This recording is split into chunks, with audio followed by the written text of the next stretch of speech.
It was my Fitbit, don't worry. I forgot it was going to make a noise.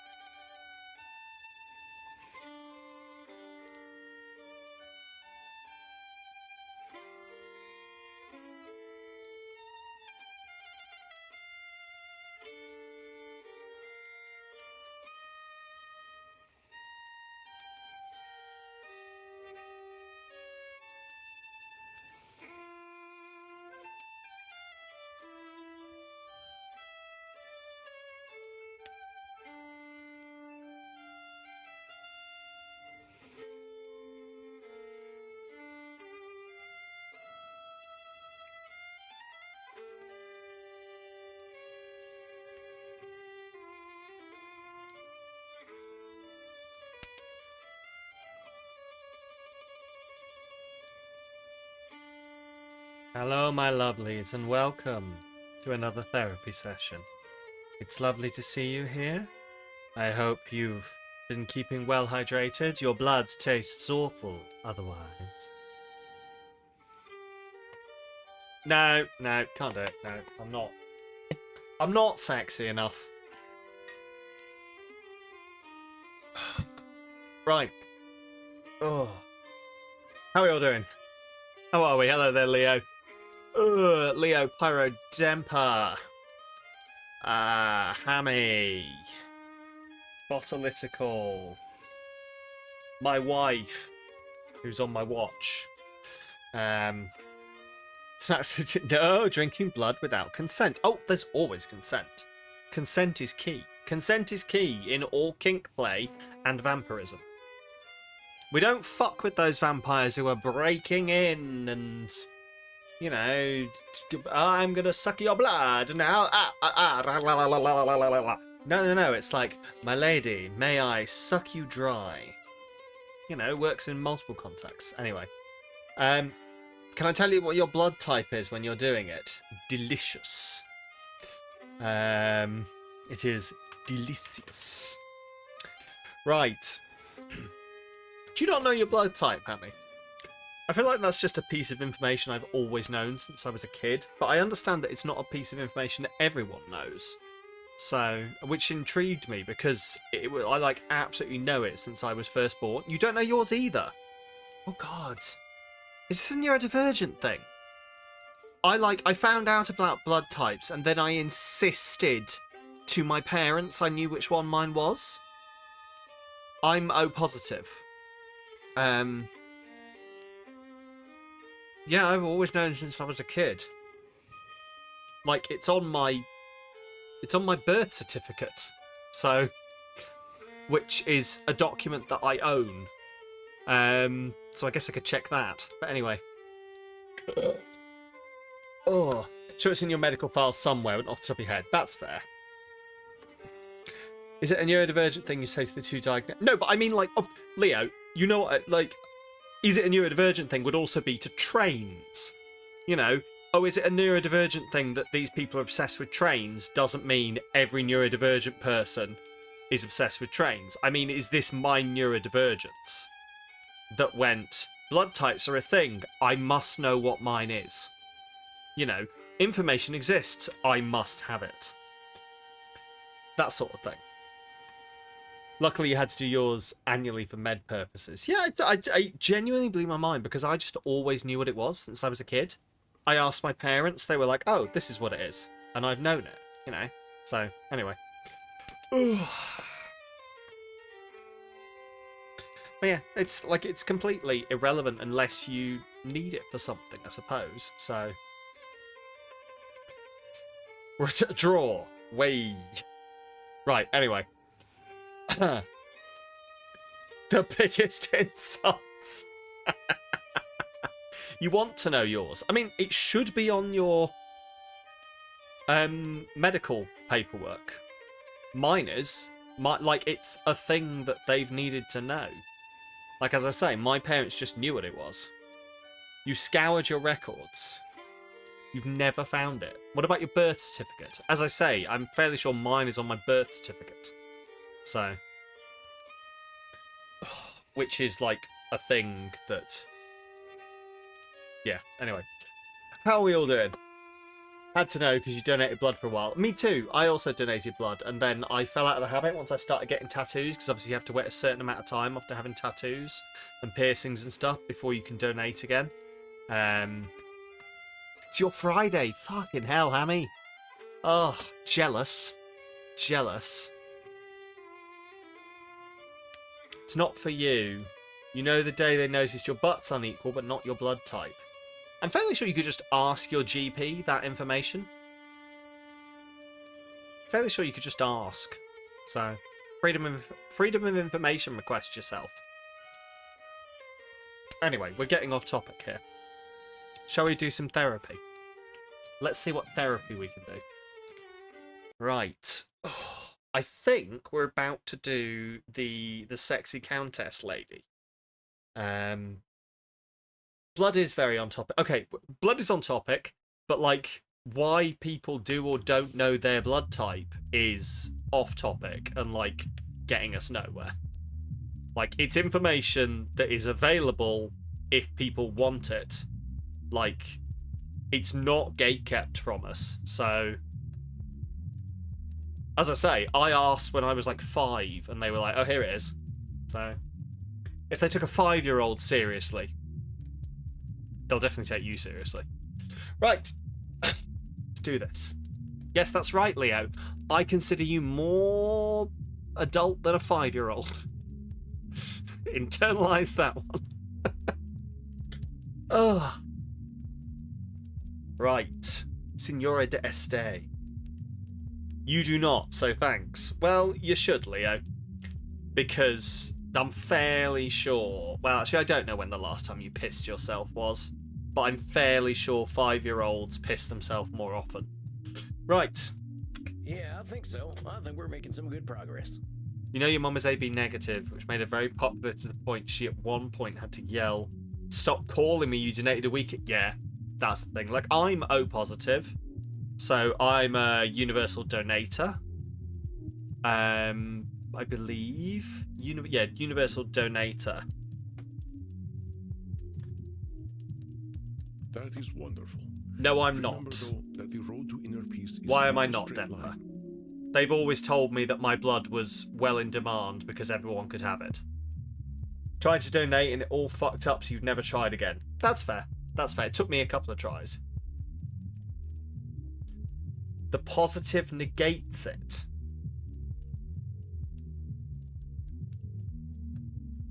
Really? I'm going to Google this now. Because unless doctors have been lying to me my whole life.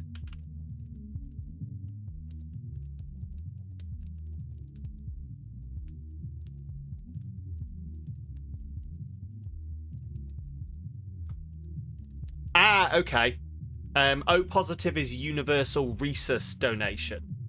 76% of people. It's the only people who can't have it is rhesus negative people.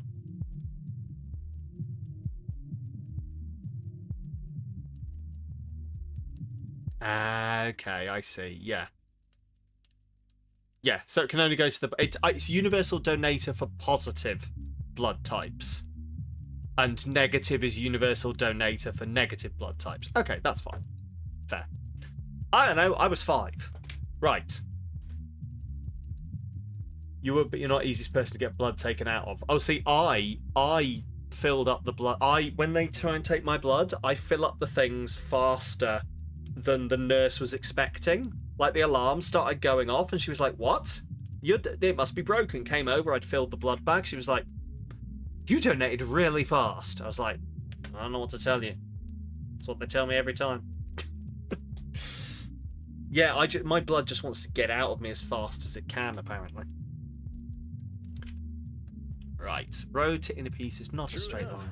I like to say I didn't make my path. Nature did. Samuel, you have the makings of a poet. Oh, Kind of depends on who's drawing the blood. When I was walking in the But- woods, I just walked where the land led me. Yeah, every time I've gone, like, it just flows out of me. And I've never had to be turned upside down. I keep looking at all those other people who have to get turned upside down, and I'm like, can't be like me, can ya? Old Sammy Iron Veins. Pachow. Remember at least 14 docs and nurse try getting blood out of her. Oh god, I hear all about it from my wife, like the struggles of getting people getting it out. You had one who angled the needle so it'd suck itself into the vein wall. Oh. Terrible. Terrible. I've always been really lucky. I get the mature nurses who are like, I do this in my fucking sleep. Arm, whip, whap, whop, in. There you go. See you in a bit. No, I can imagine. Yeah, it's stuck against the side and it's drawing really slowly. But you see, this is a wonderful metaphor. If there is a valley between two mountains, that is the path nature takes us on. We often the latest blood draw was so sleek and well done, but the bruise lasted days longer than usual. Ooh. Yeah, sometimes it does. Like, your vein will have just not healed over properly, I imagine. Your experience guides your intuition more than you might expect. Because, like, I mean, I don't have to explain what a bruise is, but yeah. Guess it's that peasant wisdom the Signora mentions. Be careful with the labeling, my friend. The music is getting me again. I didn't mean it in a bad way. I ain't ashamed of being a peasant. I'm just folks, as we like to say. I can see why the Signora has become quite fond of you. Are you prepared for your session with her? Yeah, I don't think you can ever be prepared for that bitch. Distortions to focus on. Let me think. Right, what do we think she's going to be doing? So her core distortions controls fallacy. By the way, med check.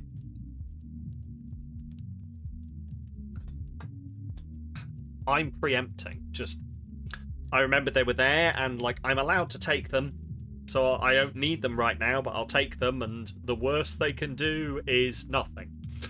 So distortions, disqualifying the positive, labeling, Nosferatu thinking, emotional reasoning, personalization, overgeneralization, mind reading, blaming, always right, and should statement. I think she does a lot of always right. A lot of blaming. I feel like she did a lot of should statements. And personalization, because personalization is where you're like, you believe that the world is either doing things because of you or is doing things specifically to victimize you. So, and she does a lot of that. The people of your country have so many colorful phrases having to do with firearms. I do not understand the obsession. I can't explain it either. I shall leave you alone with the Signora, Samuel. Truman Show syndrome. Sort of, but it's more like when people are like, oh, I don't understand why everyone always does this. It really upsets me. Blah, blah, blah. Like, and it's like, well, the world just happens and you live in it. It's like when people go, I don't understand why people play loud music. It hurts my ears. I don't like it. Well, the world doesn't care what you think. We just all live in it. Sometimes people are dickheads. I'm not saying them playing loud music, it doesn't make you a dickhead. But you going, I don't understand why people do thing that inconveniences me, is you assuming the world cares about your existence, which is personalization. The world does not. The world doesn't care about anyone's existence. We all just live in it. You are looking forward to seeing me? If the world cared about everyone's existence, nothing would happen because everyone has different wants and needs. Well, sure I was. You're an interesting person, Signora. It's a privilege to get to know you. I suppose you have learned something of manners yourself. I thought a lot about the things we talked about. Can you last all time, do know? me a favour? Okay, I'm going to ask something of you. I have quite severely picked at the skin around my thumb and my little finger to the point where they are quite raw. So if I'm absent-mindedly biting or picking at them, yell at me, please. Because I need them to heal in time for TwitchCon. So. Oh yeah? What about exactly? Doing Leo, I did this long before I met you, unfortunately. I think I'm just doing an anxiety, but yes. About how foolish I was for wasting my time for so long fighting against reality. That is... Oh, blaming is new. Blaming is a new one. Let me try and remember what it means. All the way back to the start. Okay, cognitive distortions. Cognitive distortion reminders. Notify to control fallacy, labeling, should statement, personalization. Yes, obviously it happens it. Okay. Emotional reasoning, overgeneralization, blaming. Blaming is kind of opposite personalization. Instead of everything being about us, we act like it's all about someone else. Right, yes, that sometimes we're at fault and just don't want to admit we have some control. Right, so blaming is the opposite, when it's like, I've got no choice, everyone is like this, and so I just have to go along with it. I've got no choice, people just hate me. I've got no choice, people don't want me to live. No, it's not a thing. Right, so it's not blaming. Control fallacy. Fighting an I was wasting my time for so long fighting against reality. Control fallacy. Control fallacy, of course. Reality, son, but that doesn't mean you were wasting Sorry. time. You would love having a private world to retreat from your shared one. Oh yes. That would be nice. I sort of have one of those within my own head. It's nice in there. But I had to learn not to visit it too often. Because otherwise I just isolate myself. That fighting with reality is just part of what makes you human. It's your experience. And that just makes the problem your journey worse. that you're learning from. But if the aim was to control my family, I failed to achieve that aim. Yeah, but that's real all or nothing aim, Senora. It's easy to fail when the conditions for winning are so narrow, right? Yes. You are, of course, correct. I'm very glad I'm not AI chatbot therapeuting. Oh yeah.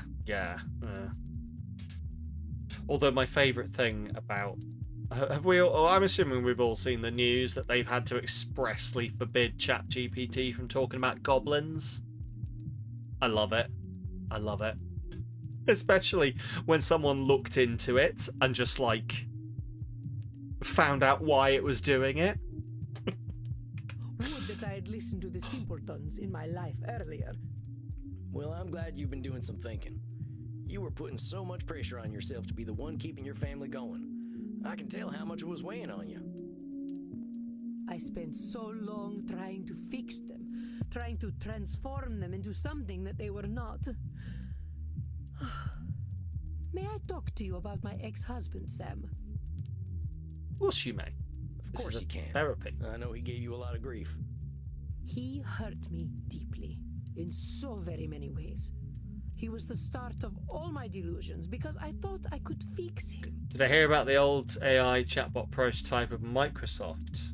This sounds like the start of a joke, but no, I didn't. I thought Frankie was the way he was because I was not an ideal wife.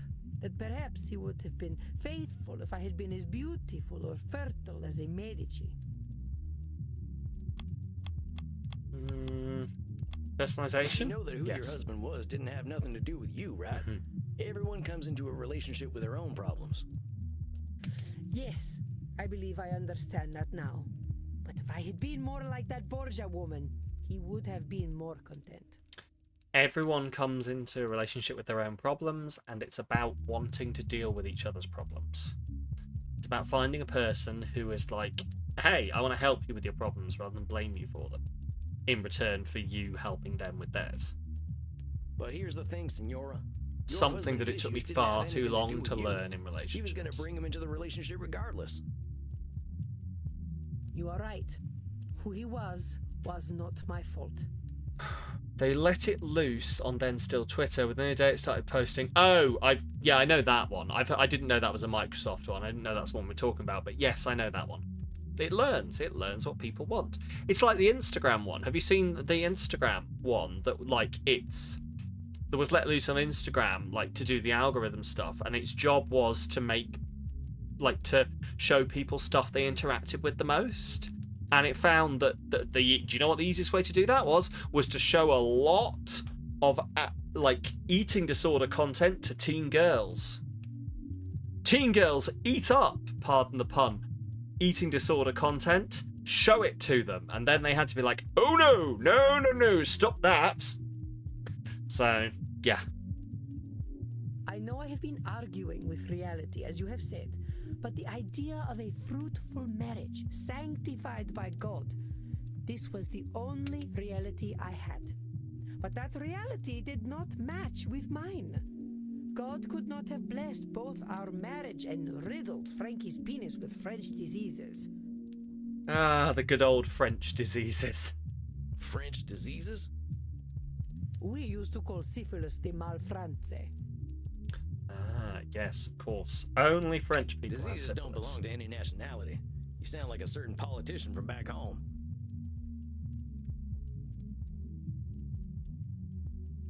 Do not insult me. Have I not suffered enough with my husband's disgusting malady? It was a painful lie to live. I could only conclude from my sorrow that God was testing me. Endlessly. Mm-hmm. Oh, now is that personalization or blaming? Because she's either blaming God or she's making it personal about... I'm going to go blaming. No, The Senora bollocks. was seeking a justification for her feelings, and I believe she found one.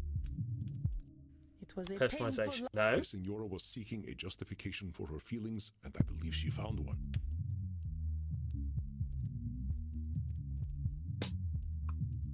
Don't mind me, I'm just doing activities that are not sanctioned by Geek.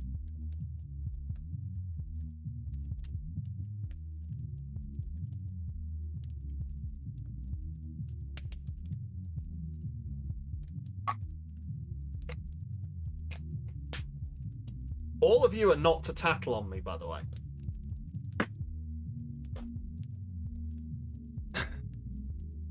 It was a painful lie Right. to live.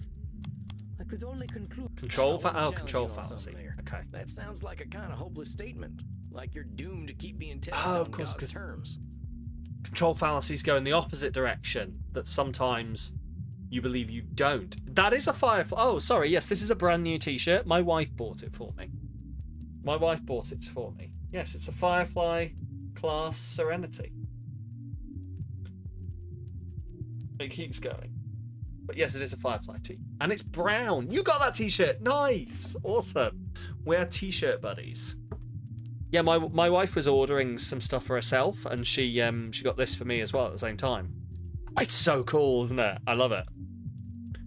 She got it for me and was like, "You have got me down to a T. Thank you very much." You wore it yesterday. This is my first time wearing it today, so we missed by well. I mean, we couldn't wear it on the same day, Hammy. You know, one of us would have had to change. So. Perhaps it was hopeless. As you said, Isabella d'Este and Francesco Gonzaga could not change their natures. That's true, but here's the thing. Does that mean you were doomed, or were you just doomed on God's terms? I think this just needs a little reframing. I know you were dealt a rough hand, but it doesn't necessarily mean you were being tested. Sometimes we just gotta make do with the hand we got. What I'm suggesting is that then and now, a radical acceptance approach could have helped you. What do you mean? You could have been more polyamorous. You could have had a secret arrangement. You could have become a nun. What? Wait, which one of these is it? Which one is the answer?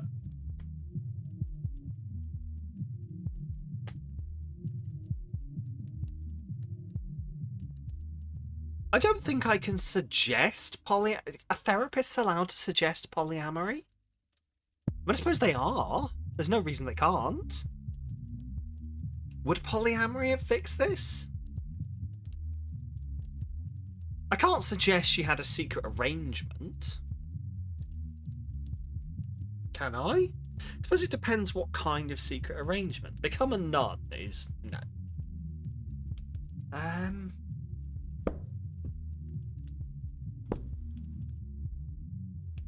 Okay, polyamory or secret arrangement. What do we think? Do we suggest polyamory or a secret arrangement?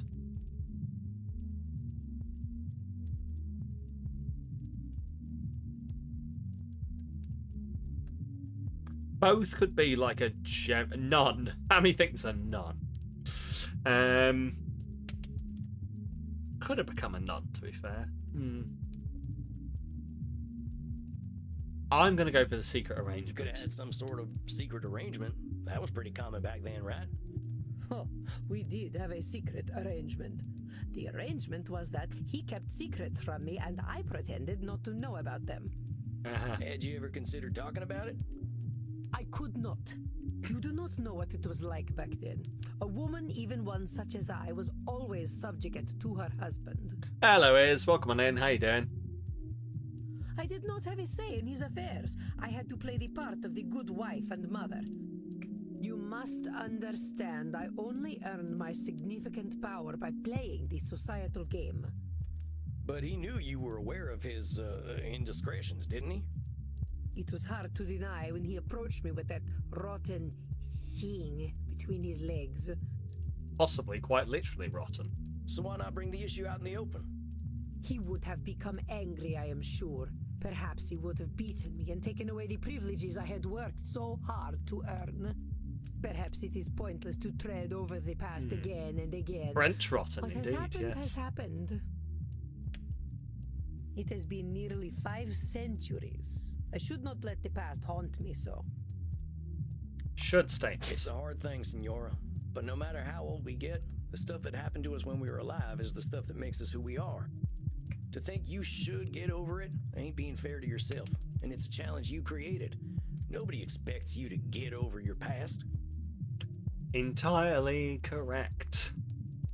Heck, anyone who would have thought that's long dead now. There is truth in what you speak. My father and mother, my husband, the Pope, even the Holy Roman Emperor, they are all very long gone. The Pope is dead, so I can do what I want. If I am true, Sam, I am still very angry about all the lies I was told.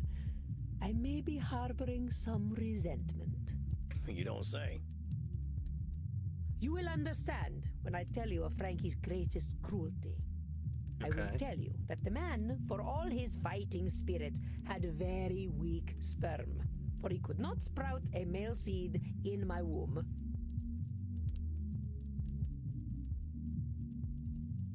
That sounds like blaming. How do you know it was him?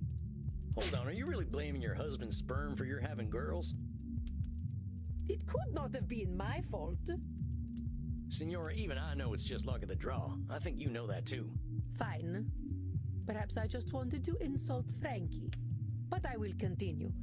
My first child was a girl. I could not have been more embarrassed. Or so I thought, until I had my second child, who was also a girl.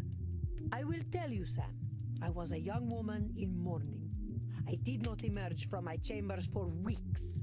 The next time, finally, I had a boy. Oh my god, Ash was My right. beautiful Federico. So annoying. He was such a charming child. He would How do I make it entertain me stop? so with his clownish behavior. Right. May I show you a picture, Sam? You may show me as many Well, pictures sure, you want. let's take a look. Look at him. Aw. Isn't he beautiful? He could have been a movie star or a model today, don't you think? I mean... Sure. Admit it, he is the most handsome boy who ever walked this cursed earth.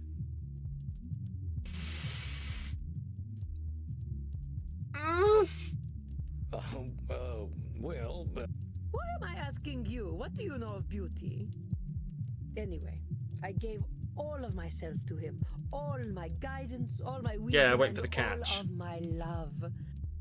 Everyone said, "You are doting on him. Give him some air."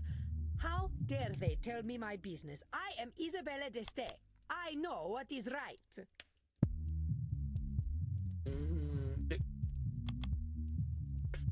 Alright, chill out, Automod. I do apologise. Apparently that was misogyny. I think that's misogynistic to stop looks like a girl from going through as if it's automatically an insult. Anyway. Always right. Senora, I'm sure you knew what was best for your son, but ain't it possible that those people might have been able to help you? It's lonely work when you feel like you can't listen to anyone else. Are you telling me how I should have raised my son? I got a better sense of self-preservation than that, Senora. Looks like a boy, too. Automatic, you okay? But you gotta admit, this Nosferatu thinking of being always To be right fair, is we pretty were talking about exhausting, ain't AI. It's Automod is very much going to be based on AI, and AI will learn like what is. It'll have been trained on what is usually used as insults. So I can't hold it too much against it, but Oh, that is true. And as it turned out, pointless. It did not matter in the end. Frankie, in his supreme foolishness, managed to get himself captured by the French. do not blame the bot. He does not watch the stream, only the chat. This is true. The bot sits lonely in the chat, in the void, and you're all screaming into the void. The bot said, "Oh, poor bot. I feel really bad for the bot now. It's not getting the best part, which is me, the content." And none of you can argue with that because you're always telling me to be nice to myself. So He ransomed himself out of prison with something more precious than all the gold in Venezia, more valuable than the Pope's seat. Okay. He sold my son, my beautiful Federico. interesting. Dang, that must have been devastating, Senora. I can't imagine how painful that must have been. No, you cannot. For you will never be a mother to a son so beautiful, so intelligent, and so pure. But that was not the end of my pain. It was not enough to take my son away. Not content to merely break me, the French, as always, needed to corrupt. God, bloody French. What happened to the son? He was sold.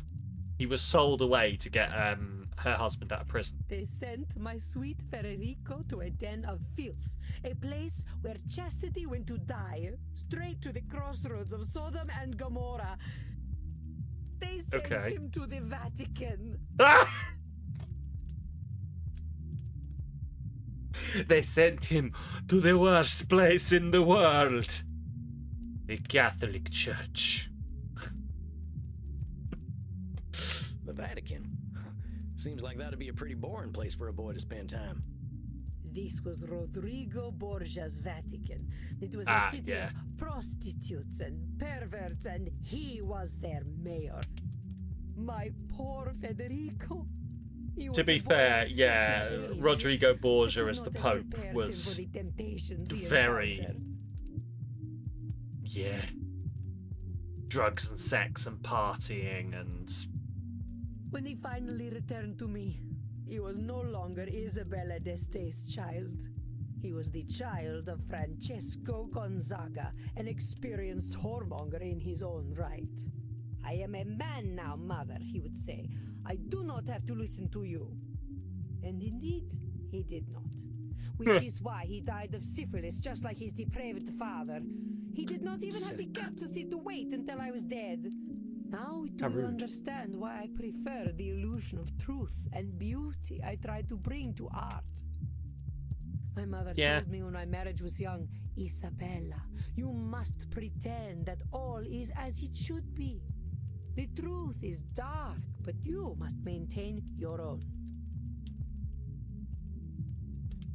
so she wanted a son and now is happy her son is dead. Pretty much, yes. Yeah, she's a complex one. I hate to say it, Senora, but I think your mama was spouting a few should statements of her own. Keeping up that illusion must have been draining. That is why I tried to create my own illusions. If I depicted love and chastity in their ideal form, I could make that illusion come true. Mm-hmm. Sorry, just dealing with my wife.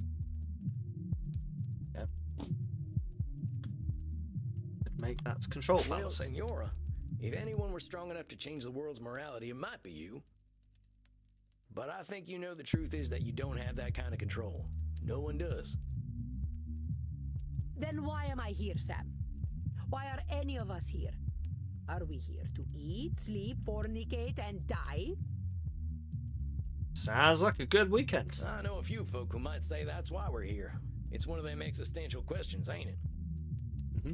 Here's my take, Senora. I think you're here to be you. Yes.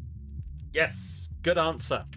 I certainly hope you have something more intelligent to contribute than that. I don't really. Here's the thing, Senora. None of us is going to change the world overnight, or even in a millennium of nights. But our being here, being ourselves, swings the pendulum in a whole bunch of unknowable ways. That is a dark interpretation of reality. Are we truly so powerless? Yes. And coming to terms with that, I think, is a freeing thing. What I'm saying, Senora, is not that we're powerless. I'm just saying we ain't gonna change the world on our own. Not everyone's gonna buy what we're selling, but some people are gonna get it. People are still out there talking about the art you brought to the world. Maybe fellas like me don't know who you are, and I bet that nasty pope from your time wasn't your biggest fan. But you can't help but be an influence on people. Just not all people. Ain't that so? Yeah, pretty much. I do not know if that is enough for me, Sam. Well, here's what I think we should do, Senora. All them efforts of yours are always facing outward. How about we spend some time on you? What do you mean? I mean, let's work on the things Isabella D'Este likes.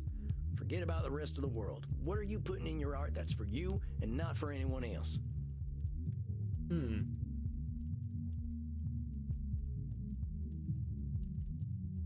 Is it a little embarrassing? Hush. If you My must boobies. know, Uh-huh. it is centaurs. I like centaurs.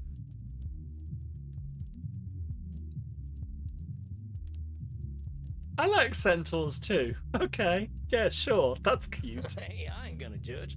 Sometimes I like horses better than people too. Yes, well, they are pleasing to look at. Oh, this woman would love book talk. Now, how about this then? Why don't you pick up a brush and paint yourself up a centaur? I have not attempted to paint for centuries. This is just for you, Senora. No expectations. How's that sound? I cannot believe I revealed this thing to you. I'm glad you did. I'm a lucky fella. I get to know an Isabella D'Este no one else knows. Make her watch Brokeback Mountain. I don't think that's quite the same. And no one else will know, or I Sure. will make you suffer. Capiche? You got a deal, Senora. I'm here to be supportive, that's all. Mm-hmm. I hope that when you come back next month, we'll be having a nice conversation about you finding your muse. Yes, perhaps. Very well, Sam. I do not understand your ways, but I cannot deny you have a certain untamed wisdom. I shall attempt to paint a centaur. This is not what I expected from therapy, but I shall do as you suggest. I shall see you in 4 weeks then. Arrivederci, Sam. Oh yeah, see you soon, Senora. Arrivederci. Goodbye. Arrivederci. Well, well, Samuel, you never cease to impress. Centaurs. I don't think you're supposed to know about that, boss. Mm-hmm. I am 3,000 years old, my friend. Horse people are somewhere at the very tip of my kinky iceberg. It is already forgotten.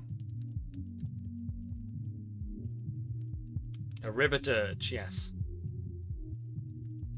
He's like, yeah, centaur porn. That is vanilla shit. Well, the Senora's pretty embarrassed about it, so I'd appreciate it if you kept it to yourself. Senora D'Este is wise to put her faith in you, Samuel. I will gently remind you that relationships between therapists and clients are highly discouraged. They did have a lot of time to try. Yeah, that's true. That's true. Oh, come on, Andy. It ain't like that. Senora Deste's just... You're messing with me. Of course I am. Unless... All right, you know what? I'm going downstairs. I could use a drink. Well earned, Samuel. Please, rest in peace. Thank you. Sexy vampire man. Of course, Senora. That lady's... I don't know old whether mouth this... hanger. I Reminds me of don't myself actually as a know boy like about what her. whether this is just gonna be a visual novel that has multiple endings or like it doesn't feel like it's gonna have like romance options. If it does have romance options and I accidentally romance someone, then it'll be like high school all over again.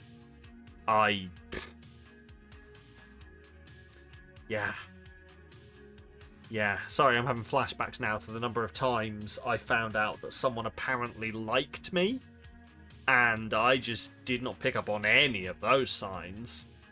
And then people were like, oh yeah, she fancies you a lot. And I was like, she does? And they were like, yeah, like she was well into you, but unfortunately you never made a move, and unfortunately now you're never going to see each other again. And I was like, anyway, happens far too often. Listen, if you fancy me, just tell me. I am oblivious otherwise. Pretty hot in here tonight. I've got Think better some at air. it. Maybe I can get to know Bert a little better. Hey, Bert. How's the crowd Hey, Bert. tonight? Same old, huh? So, As far as you know, Leah, maybe they were just really scared. Can't tell. What's up, Ernie? How is it living in New York being gay Muppets? Talk about you sports. ever watch American football, Bert? Bet you'd like it. Real gladiator sport. You could be a linebacker. That's the guy that holds back all the other big guys to protect the quarterback. Ooh. Real dangerous, though. Folks get concussions all the time. Okay, well, nice talking to you, Bert. I'm gonna head inside. Have fun, mate. I think those are the only words he knows. Hey, Crimson, how's the crowd? Hey, cowboy. Bit busy tonight, but how'd your session go? Pretty No, well. I think this lady's starting to realize what she can't control, which is a lot. She's still mad as hell about it, but I think we're getting closer to acceptance. I know how she feels, cowboy. I feel like I wasted years of my life in DC trying to make the world a better place. But it sounds like you are making progress to me. She's got time to make her peace. That's what Andy says about you vampires. Yep, that's true. We can take 40 years or 400, but that's up to us. In the meantime, I'll whip something up for a hot summer night. What's this now? Ooh, that looks tasty. I know it's going to have blood in margarita. it, but... Figured a hot-blooded desperado like you could use something cold. Oh, mighty kind of you, Crimson. I'll let you get back to work and take this up to my coffin for a quiet night. Night, Sam. Now let's see, what'll help me reflect on the night? I think there's something Omar Khayyam once wrote that I can look up. Okay. Or I could watch Buster Keaton almost get himself killed a bunch. Oh, she's real fucking cool. I love her. I've been checking out her vibe. And, like, the fact that she's, like, 50 years old, kind of also, like, we love a mature lady around these parts. I'd like a mature lady around my... No. Let's read some poetry. Well, one of my transcendentalist friends told me about this one. I ain't too good with poetry, but this piece always stuck with me. The moving finger writes, and having writ, moves on. Nor all thy piety nor wit shall lure it back to cancel half a line, nor all thy tears wash a word out of it. Keep it in your pants. No. Hello, Trickster. Thank you with a 55 stream streak. Oh, that's a lot of time. Lovely to see you here. but I will try and keep it in my pants. If only because everyone has really sharp teeth around here. And also she is dating my boss. It's probably a bad idea. Funny how people in far-off places and times always had some similar perspectives. Omar's right. You can't change the past. Life moves forward. A streak while keeping it in the pants? You can definitely streak while keeping it in your pants. Potentially. Who knows? I think that's enough for one night. Better get me some shut-eye. Got the feeling my work's gonna get harder before it gets easier. Seems contradictory. Life is contradictory. I'm sure there's a fallacy in there somewhere. A cognitive My distortion. dear Samuel, greetings. How are you feeling tonight? Who is it now? It's gonna be the super dramatic guy, isn't it? Hello there, Danish. Honestly, I'm feeling a little like a horse who's about to be ridden by a big old fella.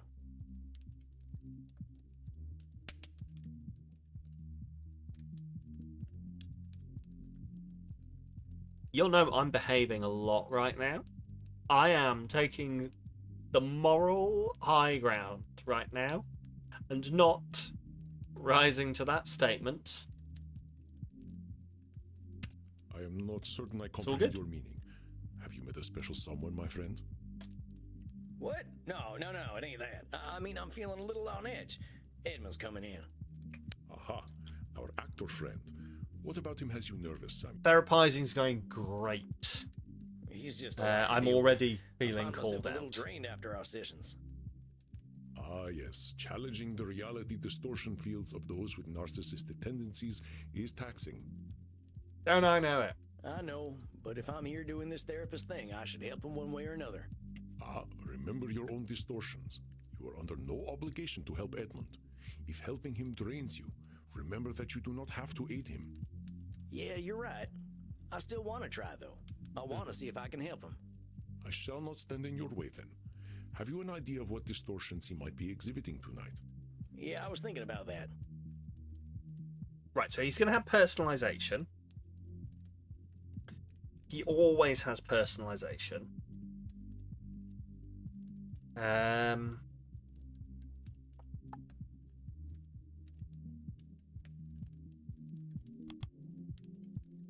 What else does he do? He does... Like, he always has to be right.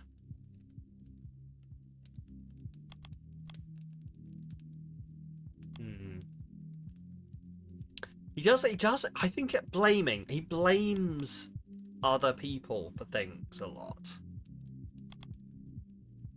He does do some mind reading, but I don't feel it's like one of his worst things. Labeling, he does do a fair bit of labeling. Disqualifying the positive? No, he's, if anything, he's all over his positives. Overgeneralization, I think. And a control fallacy. Try that. I think that should cover it. I wish you peace and patience, Samuel. Good luck tonight. Thanks, Andy. Edmund, amigo, how's it hanging? To the left and most proudly, my dear boy. Hey! I think you'll note that the game is doing all the sexual innuendos right now. I haven't said a single damn thing. Indeed, tonight I sit before you victorious. Thy gentle prodding hath guided me back to the womb of creation. Do I want you to spell that out for me? The stage, good sir, the stage. For if all the world's a stage, then the stage is where humanity is born. Yeah, I guess that must be true. So what are you saying? You nabbed some kind of juicy role? Not just any role. Nay, I have been given the opportunity to once again subvert the audience's expectations. Though it was thy tender words that cleared the mists of doubt from my mind and reminded me that I belong to the stage, not to the audience. Well, I'm glad to hear that, Eddie. Tell me all about it. What's been going on? Do you remember the advice you gave me when last we met? Nope. I told you to film yourself doing some acting, right? How'd that Oh, go? yes. Now I do. I did as you suggested. I set up a camera, and for no one but myself, I became the Dane. Marmaduke?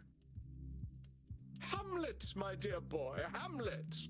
I watched the great Edmund Kean inhabit the bard's greatest role once again, and in him I saw humanity pure, naked, and true.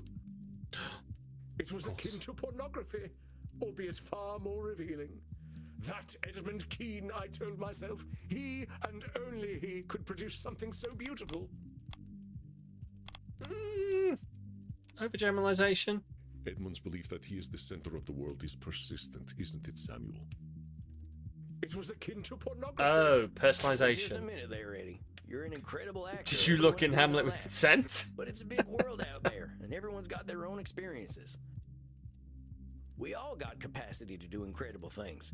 It's a combination of luck, perseverance, and being in the right place at the right time. You ain't a great actor because you're Edmund Kean. You're a great actor because of the things that made you Edmund Kean.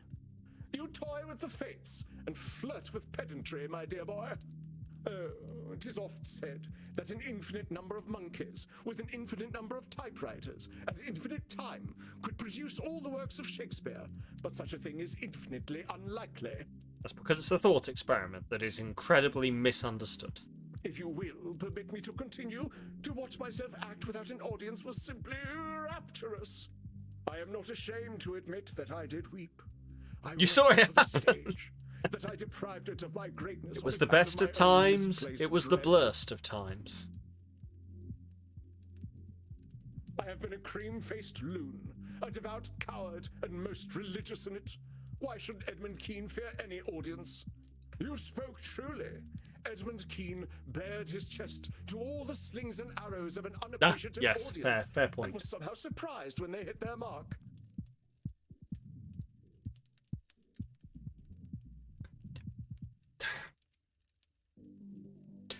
When ads will be on soon.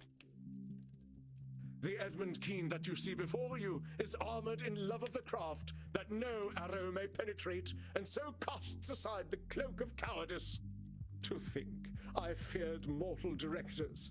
I feared the audition, and the criticism that would come afterward. I feared the cast list, bereft of Edmund Kean. But to you I give thanks. For can a mortal director know my brilliance? Nay, they're all clay-brained guts and mouldy rogues. Their disrespect for the craft makes fools of them. I think Overgeneralization. you're painting them directors with a broad brush, Eddie.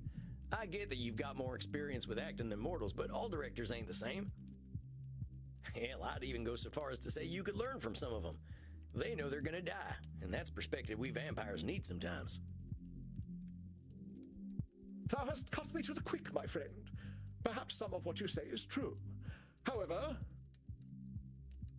I know in my damned soul that the stage is worse off without Edmund Kean, and nothing any mortal director can say will disabuse me of this.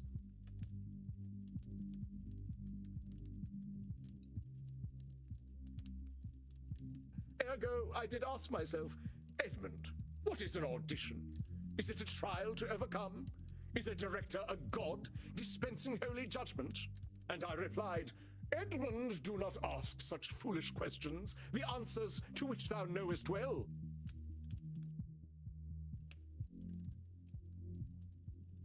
This guy is someone who it would be real fun to go for a pint with, like the first 3 or 4 times. And then after that, you would just be sat there going, shut up! Why am I friends with you? I have a few friends like that. I'm not going to name any of them. An audition, my dear boy, is not an opportunity, but an invitation to display the craft before another. Trickster, you are the furthest from this. Oh, everything. Oh, let me opine at you about how everything is. But oh, shut up! I'm trying to have a pint. Be quiet. Stop talking. God, you're such an overdramatic prick. Right. Anyway, you feel called out, but not by the game. No. Anyway, welcome to the ads. We're gonna pause now. We're in the ads. Cool. Question. I don't know. So, Twitch has started sending out this new type of notification. I assume everyone has been getting them, and I'm not just being personally victimized by Twitch. What's that one? Personalization. That would be personalization. But I keep getting them through, and they show up a lot while I'm in streams, and it's just like, check out streamer name. This stream just got an uptick of 300 viewers right now. You should go watch them. And there's always a little voice in the back of my head going, I bet I never get one of those. I bet some random person never goes, check out Samalytical. They've had an uptick of 12 viewers. You know. No. Anyway. On your way home. Oh, thank God. Get home. Get some food in you, my love. Take care of yourself. It's when it's a random person you've never heard of having a hype train. Yeah, pretty much, yeah. Yeah, but I do wonder what the cutoff point is on it. Oh. Once I get back from TwitchCon, I have some big things to think and work on. I'm not going to start getting into it because we will derail the entire stream. But I have thoughts and feelings about my own content recently. I just don't have the time nor the patience to deal with them right now because I have to get ready for TwitchCon. So, which is going well actually. I'm a good amount of the way there, I think. Although I've got some things I need to chat out with people. Speaking of though, they said waggling some packets of honey at you. Yeah, you behave, otherwise I'll hit you with the honey. Why is this on my desk? I think it was going to go on some granola last Sunday. Right. Now I've completely forgotten what I was saying. It'll come to me if it's important.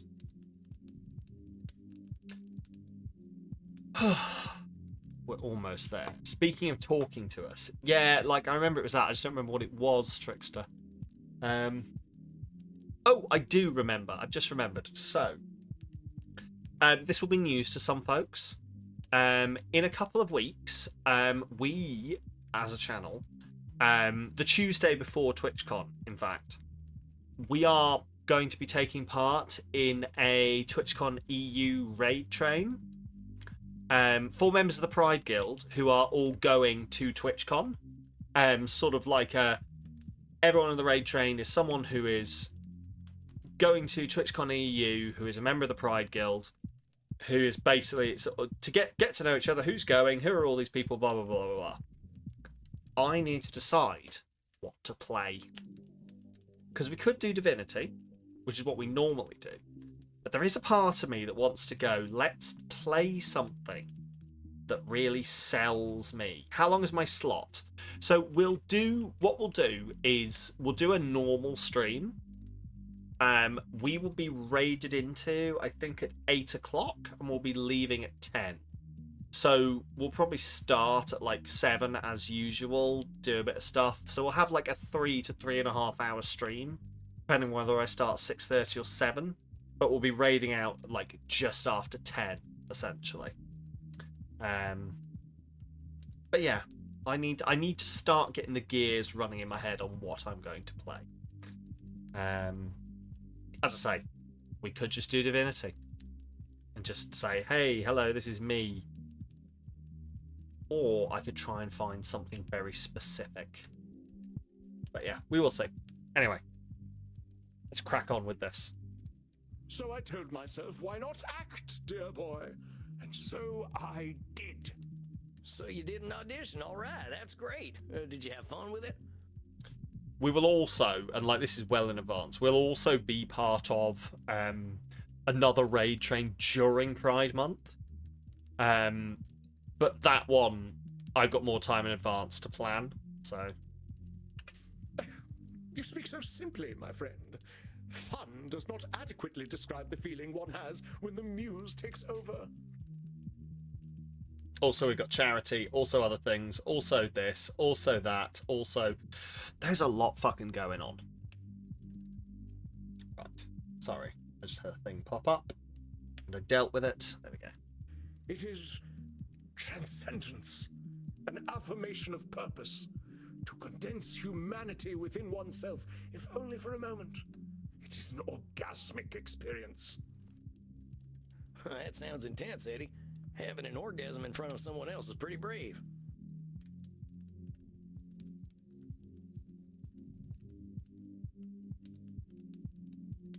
Perceive now as the streamer behaves.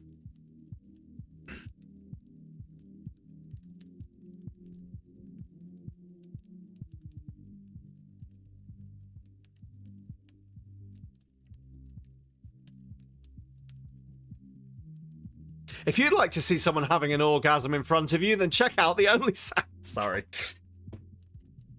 Right. Oh, but it is free. The director, she told me she had never witnessed such a thing in all her years, few as they were.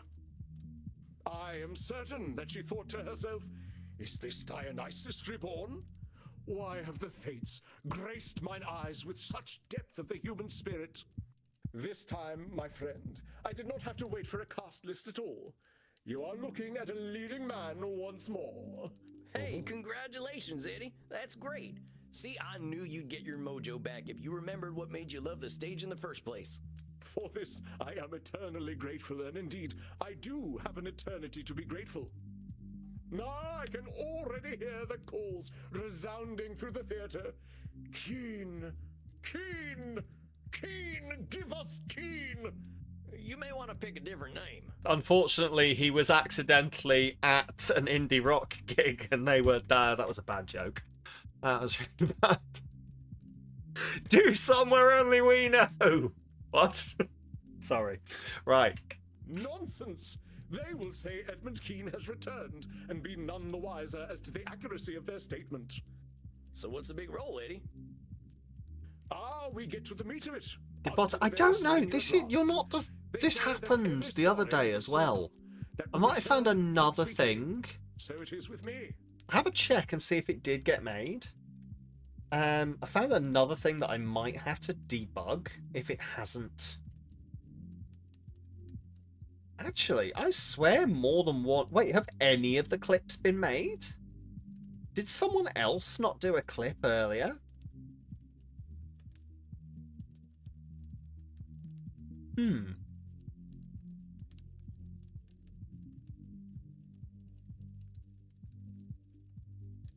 Because there's none gone through. Just gonna really quickly.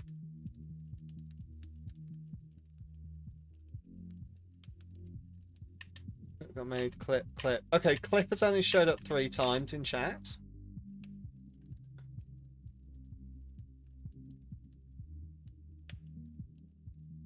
So that's okay. I just need to double check this is working.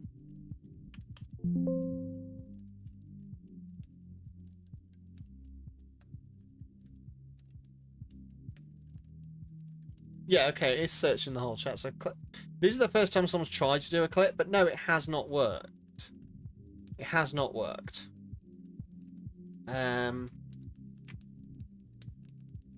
Yeah, okay, cool. Sorry about that, Demper. I might have to have something else that debugs. It got made, okay. So the clip got made, it's just fallen over at some point. Because it's not posted it to the Discord. Yeah, it never told you in chat and it never posted it to the Discord. So it fell over at some point in its decision-making process. And I have literally no idea how to check how and why, which is annoying. It would be nice if I could have like a real-time readout on debug. But unfortunately, all I have is a document that is really fucking hard to search. I shall play the part of Piero. I suppose this is the point where Trickster tells me that this is why you program error messages in. I ain't familiar. I believe you are, though you know a far inferior version. The one made famous by that ludicrous creature, Grimaldi. Yeah. I don't know, but yeah, I don't know. All part of the learning curve. Yeah. It's just like, yeah, it's just really weird, and I don't know why it's created the clip. It's just fallen down at some point.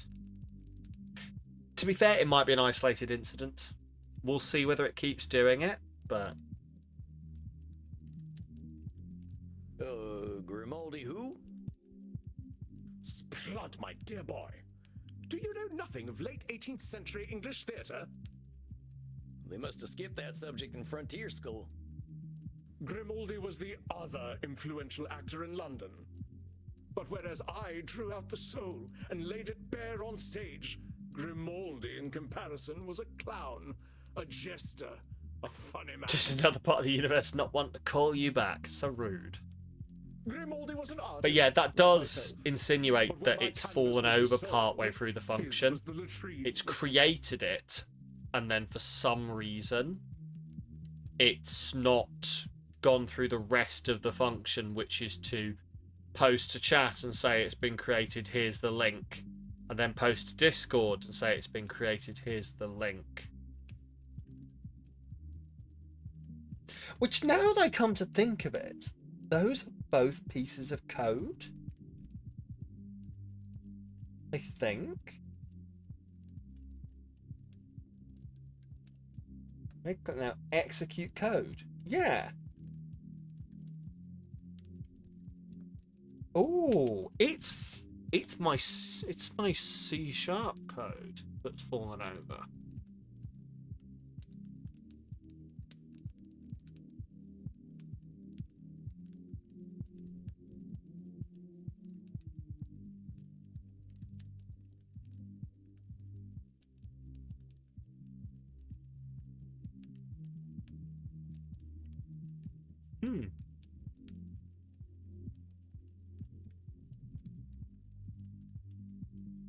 Yeah, that means it's the C# code that's fallen over. Ooh, do you know what would be good? Hang on. Sorry, I promise you we will get back to this in a second. I've just thought of a great way I can test if it's done what I think it's done. 2 seconds.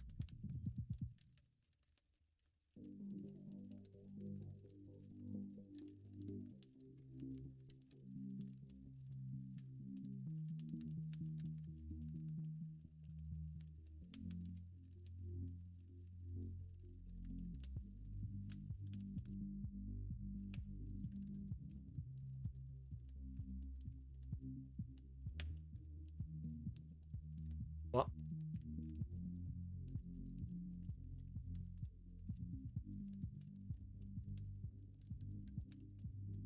What's the fucking date today? The 14th? Wait, 2025? Oh my god, I'm in OneDrive. Fuck's sake.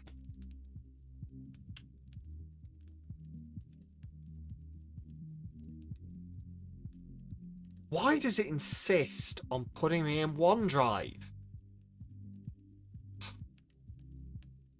Swear to God, OneDrive is the most frustrating piece of, like, anything on my computer.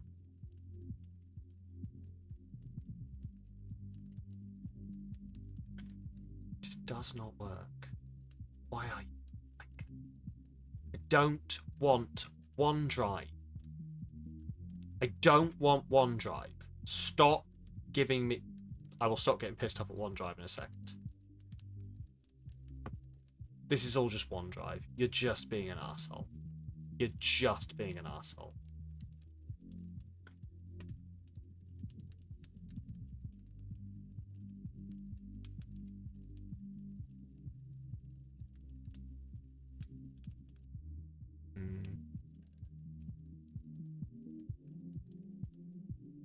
Right. It's not going to like this, but it's the easiest way for me to get in.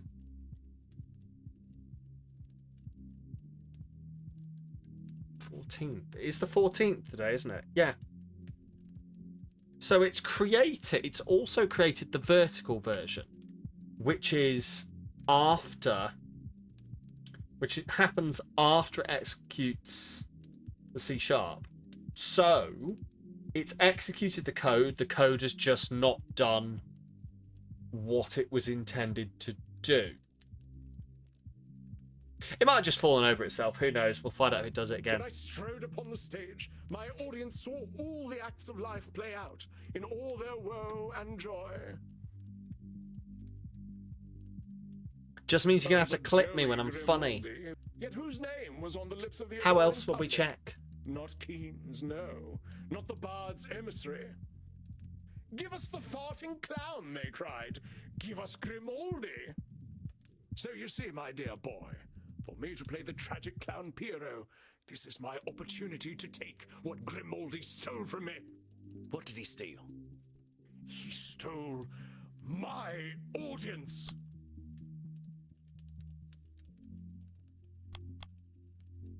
Was No? the audience really his, Samuel?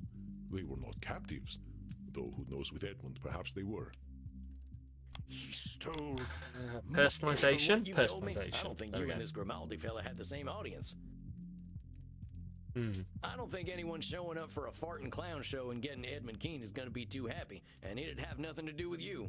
But if Grimaldi had not peddled his base filth, my audience would not have waned when it did.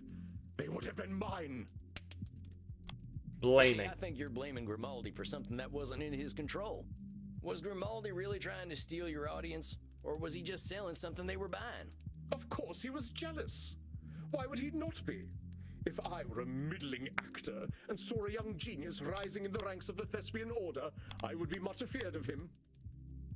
Control for Edmund now. sees many things that are not reflected in reality, especially in the thoughts of others. Okay, well that would Of course that he would was surely jealous. be Why would he not be? If I were a always middling right. actor, Edmund No. sees many things that are not reflected in reality. of course he was Personalize Maybe it. Grimaldi was doing his Personalization. own thing because he liked doing it, which is just what I've been encouraging you to do.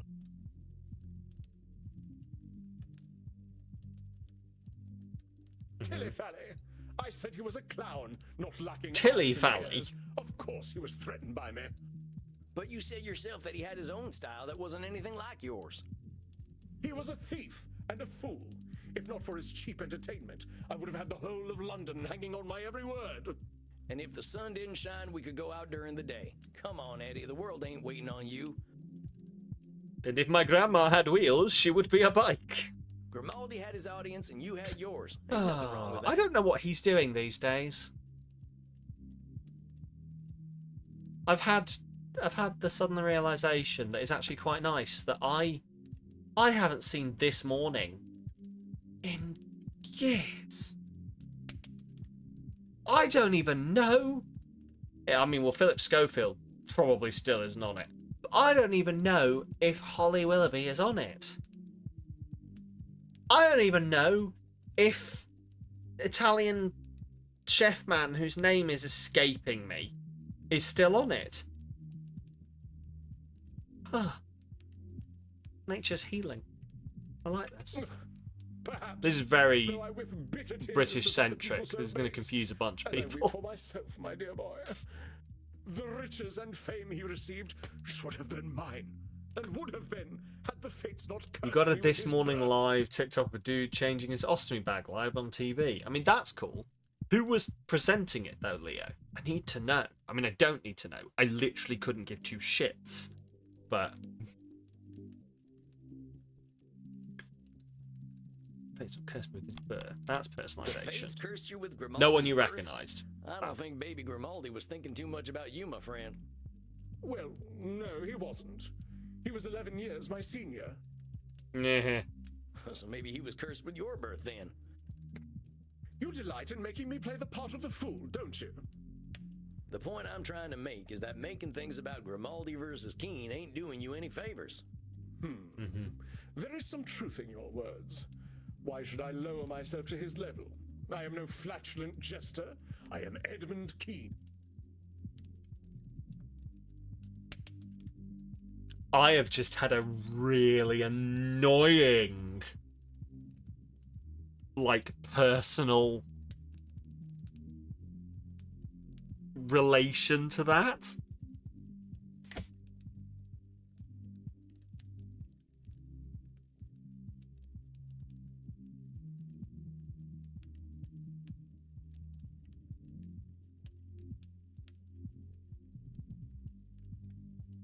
What is the game calling me out, Leo? When it's like, why would you compare you to this other person who is not you and does different things to you?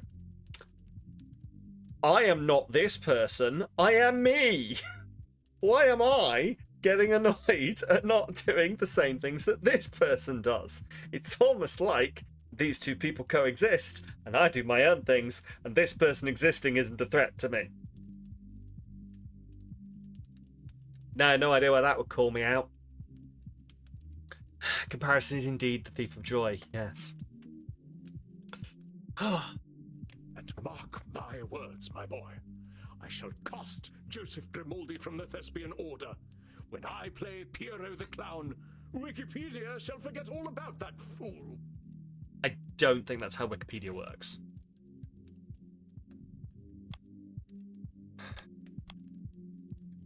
No? Now Edmund believes he can change humanity's interpretation of history. This and mark my Control just a fallacy. sec there, Eddie. I'm afraid you don't have the power to make Wikipedia forget about anything. I mean, I can barely figure out how to use the damn thing. They get stuff wrong all the time, just like any history book. Can't stop that. May they be thrice damned then.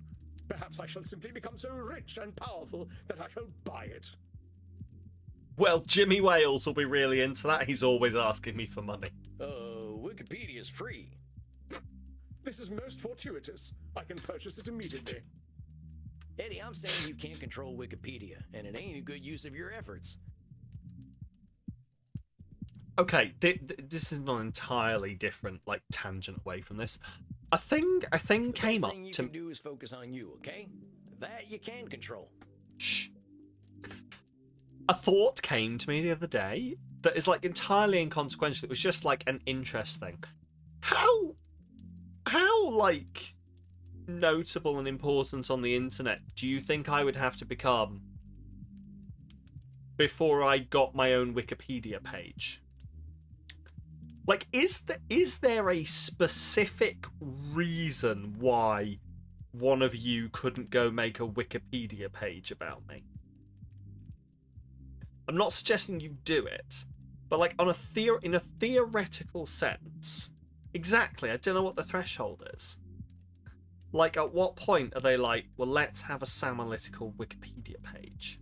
Or is the threshold just someone going out of their way to go, oh, I care enough about this to make a Wikipedia page? Like, there's absolutely, but like, because the thing is, I had this thought, and then I went, I'm going to go Google a couple of people I know at different levels to see who has Wikipedia pages. And there's a lot of people who just fucking don't. And I was like, huh. Wow, alright. Interesting. Like, I was like, well, I consider you quite a big deal. And like, they didn't have a Wikipedia page. And I'm not saying having a Wikipedia page is a measurement of success. It was just, like, interesting to me to be like, maybe this doesn't all matter as much as I think it does. Of course you are correct. The force of my performance alone shall redefine the role of the clown. Nah. Sure, buddy. You see, my dear boy, I have already calculated my triumphant return to the stage. Every move, every word, every expression shall be unassailable. You see, Edmund Keane is never wrong about matters of character. Ah, so you're always right. I'm glad to hear your confidence, Eddie, but I just want to give you a word or two of caution. Acting's all about humanity, not just Eddie Keane, right? If you don't give yourself a little room to bend, your audience might not see themselves in you. If someone could improve the Wikipedia page on the Clacton Spear, you'd appreciate it, thanks. Leo, I don't know how to tell you this, but, like, you can literally go do that. You can literally go, if there's stuff on there that you don't like, or that you think should be expanded, you can literally go do that. You can't find the info. Well, that would be an issue, I guess, yes. do you know the info exists? But yeah, you can request as well. I think you can put in change requests. It's chronically underdocumented. You can put in change requests for the people who work on Wikipedia to like flesh out pages, I believe. Ha! Let them dream their filthy little dreams. If my body is that which draws them in before I spring the theatrical trap, I care not. I didn't mean that. I just meant that you're drawing some hard boundaries acting-wise.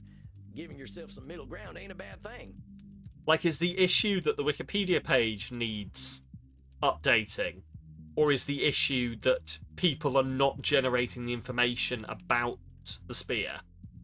So there's nothing that the Wikipedia people, like the people who edit Wikipedia, can do because no one's doing the research and generating the documentation for them to put it up. Like, maybe you need to get in touch with some historians and be like, you should really look into this. I know you play your part. I know nothing. This is the period of history that does not interest me.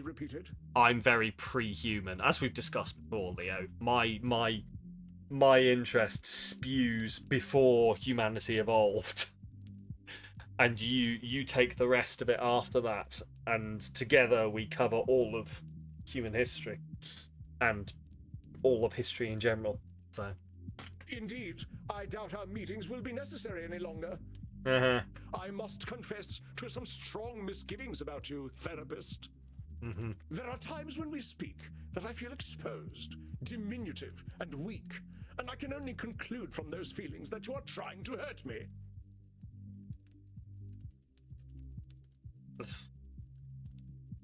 Regardless, opening night is a month from now. I doubt you shall see me again, for I shall not need your services. The public thought they knew what a clown was. In a month's time, they will forget Grimaldi and Bozo, and only Keen's clown will remain. Therefore, why shall I need you? When I have the public's love that I am due, what need will I have for a therapist?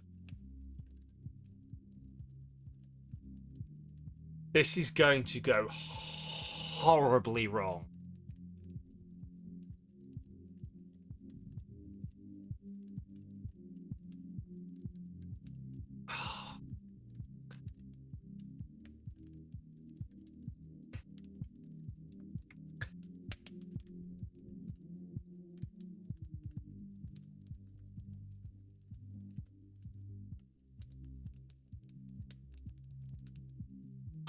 The first one feels like the most emotionally mature answer. Like, hey, if you decide you don't need me, you've decided you don't need me. I've had to take that stance with, like, maybe not just about needing people, but I have to take that stance sometimes with a bunch of different people of, hey, if you've decided this is reality, then go for it. It's not my job to disabuse you of this notion. Hey, if you don't need me, I'm happy. There's lots of folks who can use my help. I was hoping you would lament my loss more than that. Of course I'd miss you, Eddie. You're as interesting a fella as they come. But if you don't need me, I've done my job pretty well. Yes, well, I must admit, your suggestion of People filming have myself to was rather brilliant. People and I do owe you have my to be thanks. putting in the effort themselves to like make change and get help. If you try and drag them kicking and screaming into it, then you get kicked and screamed at.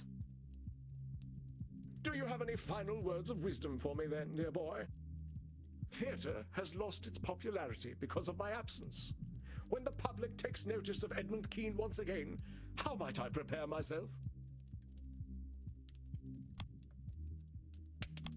Control fallacy? No. Once again, Edmund believes the world is a reflection of himself. But Yeah, personalization. I just want to remind you, Eddie, that even if you give the greatest performance of all time, people ain't waiting for you. Think about how you felt when you were acting for yourself and not for the audience. Your most important audience member is you, compadre. Ever the nemesis of mirth art thou, Sam Walls. But there is a little wisdom in what you speak. I shall remember Edmund Keene. I suppose then that this is goodbye, dear boy. Goodbye, Edmund. You sure you don't want me to keep your session slot open for next month? There is no need. As you are so eager to help others, please do so, and worry not for Edmund Keene. I'm going to Tell you keep it what, I'll open keep it open anyway. just this once. Yeah. I'll take the night off if you don't show up. Sound good? Then I beg you enjoy a night of simple peace. You shall not see me. We'll absolutely see him. I give you thanks, and please send me a V-mail. I shall arrange theatre tickets for you if you are ever in London. I'll do that, Eddie. You take care of yourself, you hear? This email address at the front here, I know it's at vmail.com. Do you think this exists? And do you think whoever owns this, like maybe at gmail.com, keeps getting a bunch of fucking emails from people going, hey, I've been playing the game, want to see if this is you, hello, Samuel the vampire, and they're like, who the fuck are you?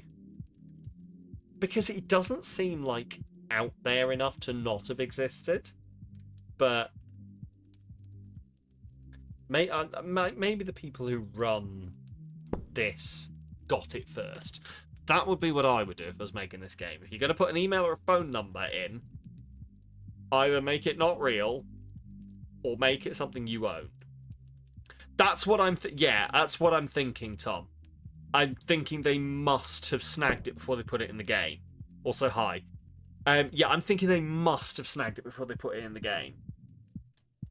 But it feels like such a generic, like, there is definitely some moody teen who's taken Cowboy Bloodsucker, I would have thought. You would hope they've snagged it before putting it in the game. I am not going to email it to check. I'm not.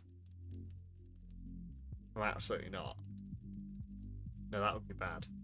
I shall be Edmund Keene's greatest advocate. Farewell, therapist. May fortune favor you as it has me. Adios, Eddie.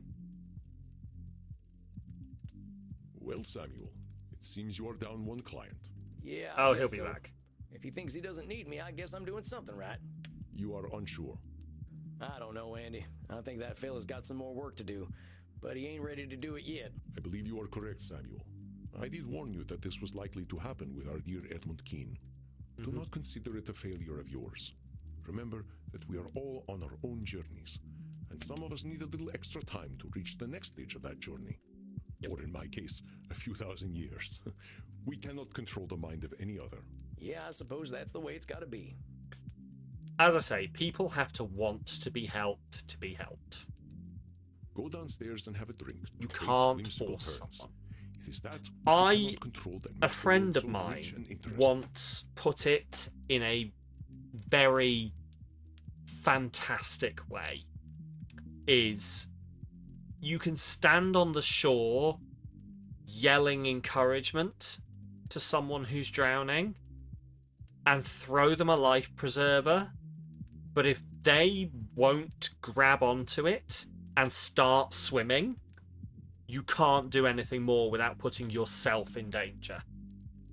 And I really liked the way that was put together. If you dive in to save a drowning person, they drag you under. Especially if they're not trying to save themselves. All right, Andy, that sounds good right about now. Go then, my friend. The night awaits. Rest in peace.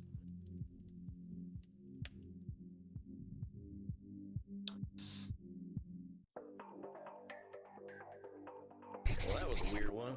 I guess it always is with Edmund. Half the time I can't make heads or tails of what that feller's saying. I'll go check in with Crimson and see if she's got any of her wisdom to share. How we doing tonight, Crimson? The drinks are flowing and the blood's pumping. Can't ask for more than that. How are you, Sam? Well, I had my first client graduate. They quit therapy today. 85 degrees Fahrenheit E, streaking at the speed of light.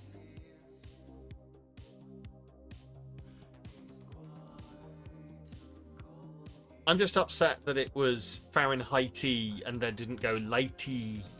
But hey, 85 streams, Leo. Thank you very much. You got the longest watch streak. Get you. Get you. Oh, sorry. my body has decided it needs to stretch.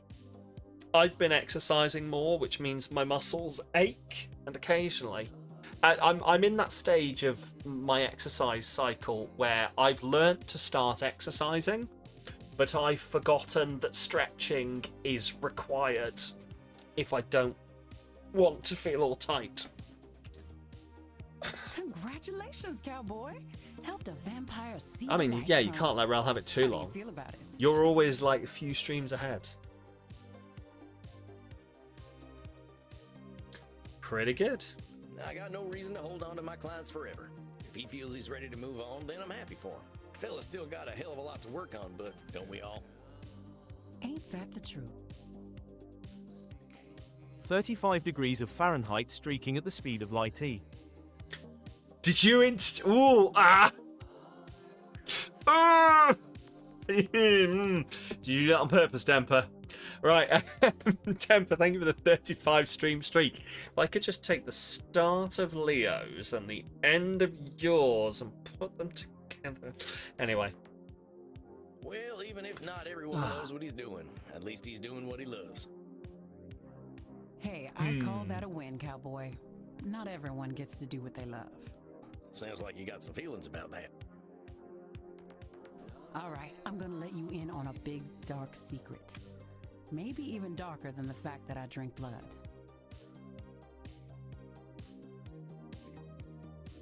Just intrigued. Oh, Paul is in 3rd place. Did not see that coming. There. Well, there's the people you got to beat. Get in there. Take out one of their power supplies. It's the only way you can beat them at this point. They're dedicated. I'll hold it with high honor, Crimson. I liked being alone. Oh, you're right. Well, that is dark. Oh, shut up. I was good, Sam. I fought the good fight, and I knew case law like the back of my hand. The law just moved too slowly for me in the end, and getting cancer made it seem meaningless. Now, I love this place, and I love Andy, but I know I wasn't born to bartend. Something, blood-sucking lawyer. Couldn't you practice law in Germany?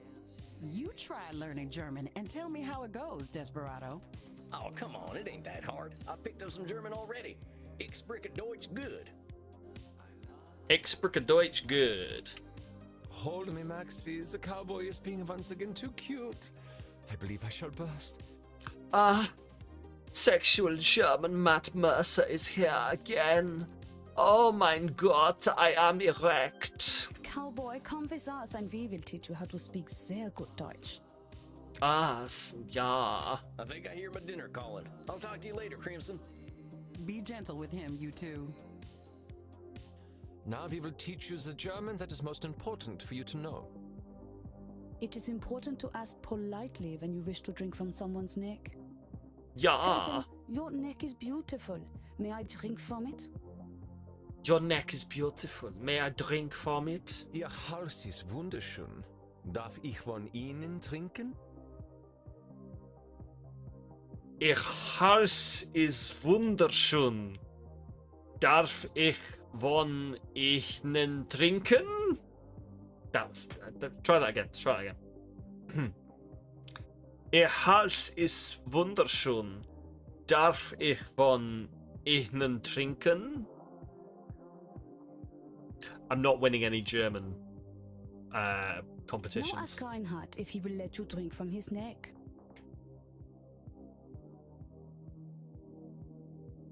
It is very important to get the declensions correct in German. What? Leo, Demper, me, Aspler. What is happening? I don't know what. I'm incredibly confused, and I hope you're all having fun. As a German speaker, you must say you've heard worse. Excellent. I'm doing okay, I guess. I try my best. Oh God, no. Ihr Hals is right. Which one's the closest? Right, Dein Hals ist wunderschön. dat ich von in drinken. Ihr Hals is wunderschön. Darf ich von innen drinken? Your neck is wunderschön. Da ich drink.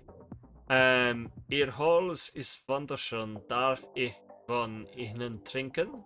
Ihr Hals ist wunderschön. Darf ich von Ihnen trinken? Sehr gut, mein Schnittchen. Ja, wunderbar. Du kannst gerne von meinem Haus trinken.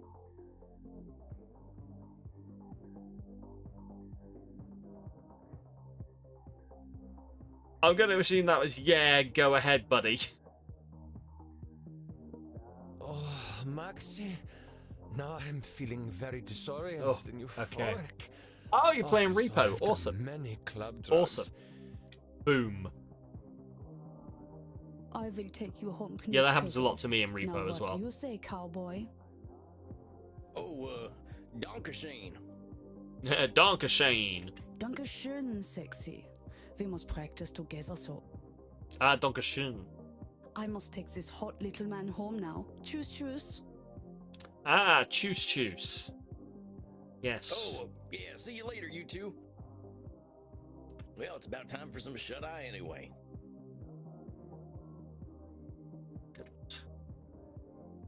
I don't speak enough of any other language in order to hold a proper conversation. Good evening, Samuel. I believe you are seeing your elder vampire I can tonight. barely get by in Welsh and even less so in Japanese. I could maybe survive a little bit in Japanese, but I would definitely have to default to English at times. That's right. I hope she's making some progress. Well, the world sure did a number on that lady. I am hopeful. One does not live so long without being very resilient. Okay. I have had a number of near-final death incidents myself, and I had been trained to fight since childhood. That's true. She's clearly got a few tricks up her sleeve. I don't even know how she plays them 3D video games. Based on her last session, you probably have some idea of her current concerns. Would you like to prepare your distortions? Okay. Yeah, yes. I guess I better do that. Now, let's see. Okay, so overgeneralization, she does a lot. She does a lot of should statements. Disqualifying the positive, labeling, emotional reasoning, blaming, mind reading. Yeah, she does a lot of mind reading. She does a lot of mind reading.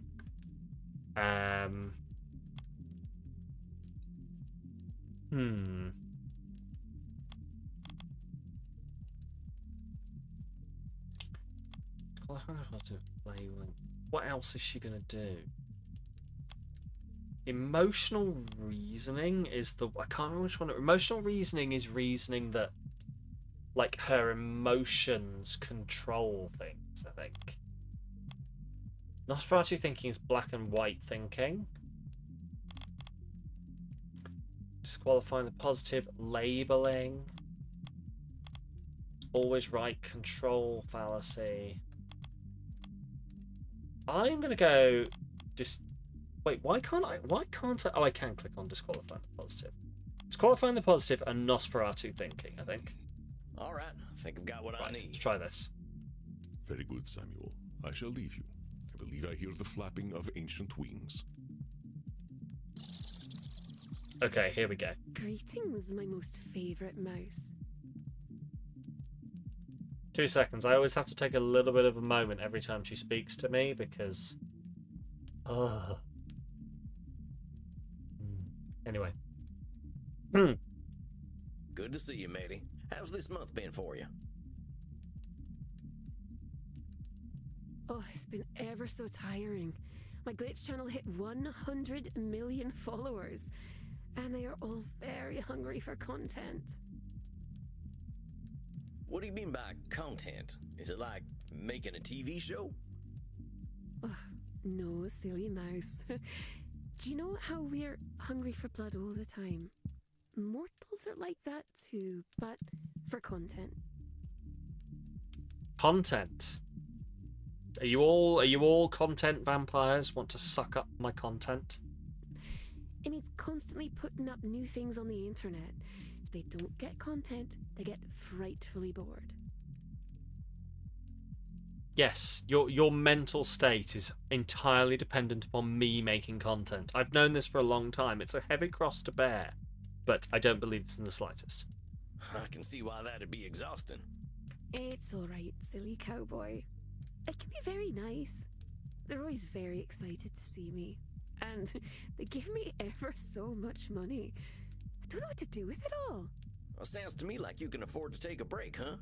Did you take that day off like you promised? Give us the content we crave. I'm fucking trying, dude. Just come. Look. I'm here being horny about the woman who could murder me. What is more me? She's Irish. She'd rip my neck out. I'd thank her for the privilege. Samalytical. On your screens. Right. I did. I didn't like it very much. I'm sorry to hear that, Maddie. What was bad about it? It was very quiet. It was just me. So she's what? She said we're on 100 million followers. The voices in my head. 100 million followers. So that's 100 million followers. Guess what, guys? We can make it. We only need 99,999,102 more followers. Oh, sorry, 103. Someone has unfollowed during this stream, which is my favourite thing to realise. What did I do? Right. What do they say? They say, Maddie, you're being a very naughty vampire. You should respond to your zealots. You should be planning your content. Planning your content. Should stay us. Heck, Maddie. Who the hell do them voices in your Beetle has head redeemed think a they go are? look after Telling you Beetle. what you should and shouldn't do. Okay, well, the ad break will be on in approximately 10 minutes. If it can wait for that. If it can't, let me know. You always have the right to tear me away pre my ads. Them shoulds don't mean anything at all. It ain't nice of them at all to be pressuring you. It could certainly be a lot kinder. I already know that I should be preparing my content and answering my zealots. They don't need to be rude about it. Well, maybe they were being rude because they know they're full of horse shit, huh? Ain't no shoulds but the ones we make up. Silly cowboy. You don't know anything at all about the internet, do you? I am going to go see my wife and run an early ad break. I will not be long. The ads will run. Nothing will be happening during the ads. So stick around and we will find out more about why this poor I think this is 1,800-year-old vampire is being really put upon by teenagers on the internet who want to see her. I believe she phrased it as breasts and labia. So yeah, I'll be back very soon. Take care of yourself.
Welcome back. Perfectly timed from the ads.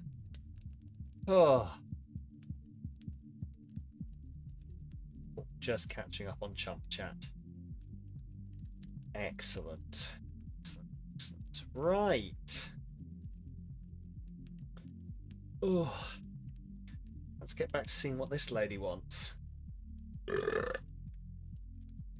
Right. Oh god, there's so much going. Why do I click into my Discord when I'm streaming? Right. So many notifications. Yeah, I gotta confess, I got almost no idea what you're talking about. I didn't get much past Vmail. I don't know what I'd do without the internet. I'd probably be a pile of ashes.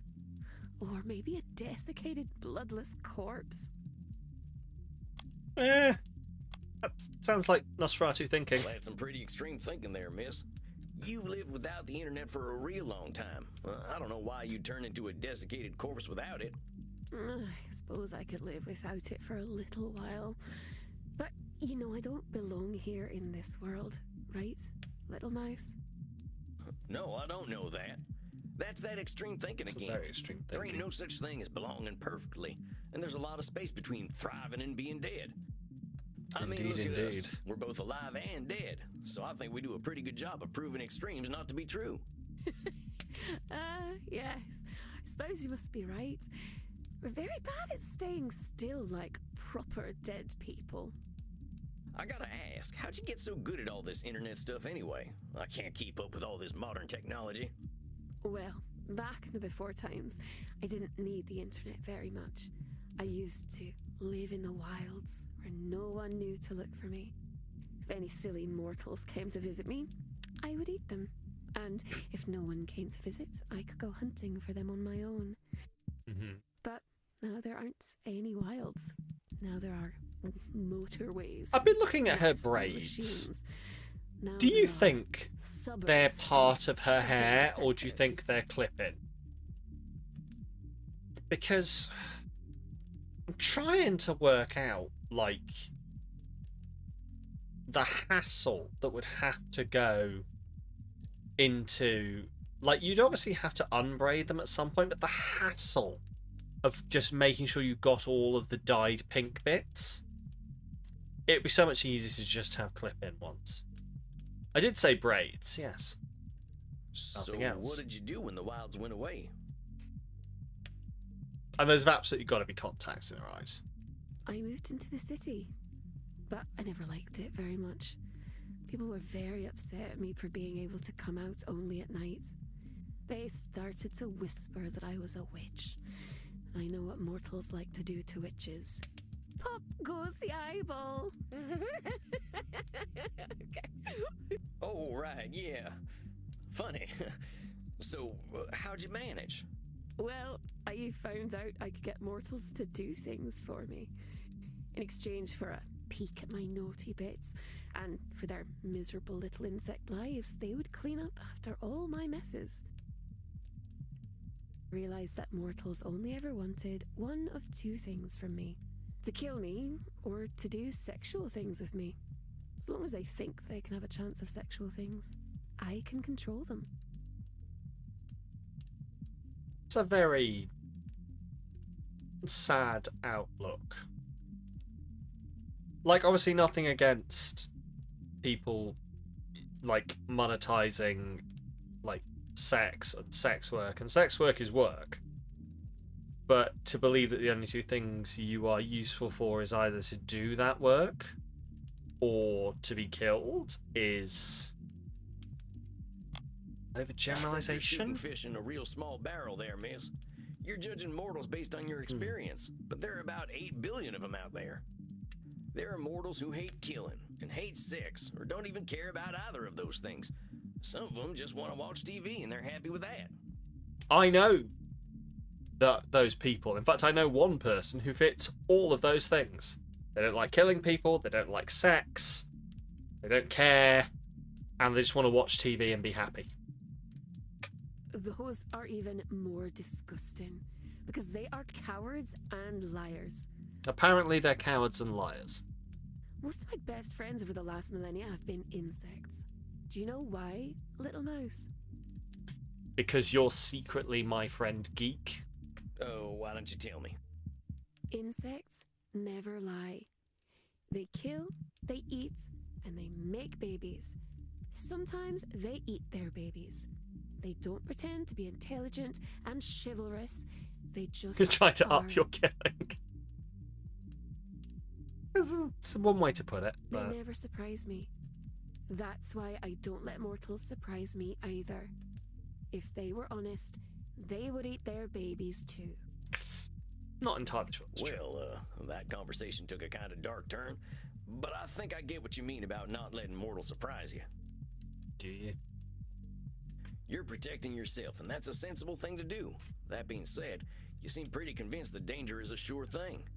That's right. If I let myself feel safe, that's when they'll come for me.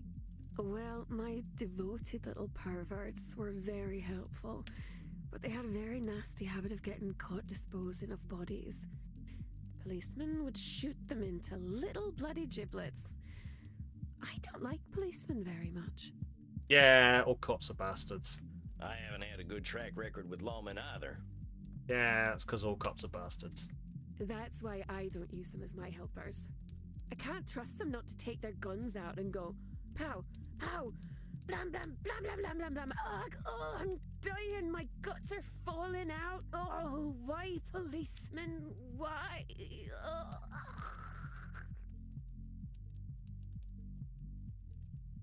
Maybe she's right about some things. Anyway, if my blood bags died, it would mean I couldn't get a fresh supply of blood without doing very risky things.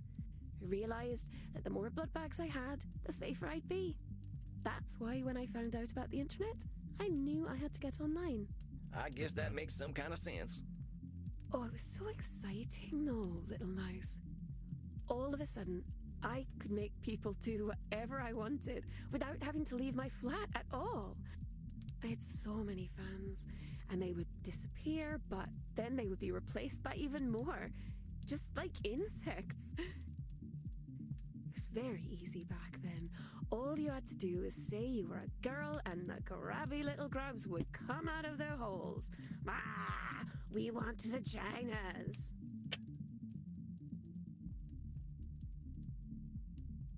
I cannot dispute that assessment of people on the internet. Yeah, I want vagina. I should not have been doing this grabby hand while saying that. Right.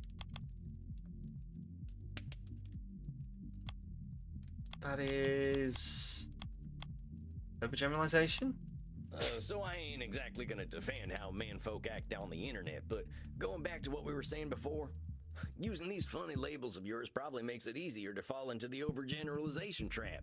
If you label people on the internet grabby grubs, well, that's all you're gonna find. Know what I mean? Sometimes I think maybe you're a fun vampire. You take all the fun and go...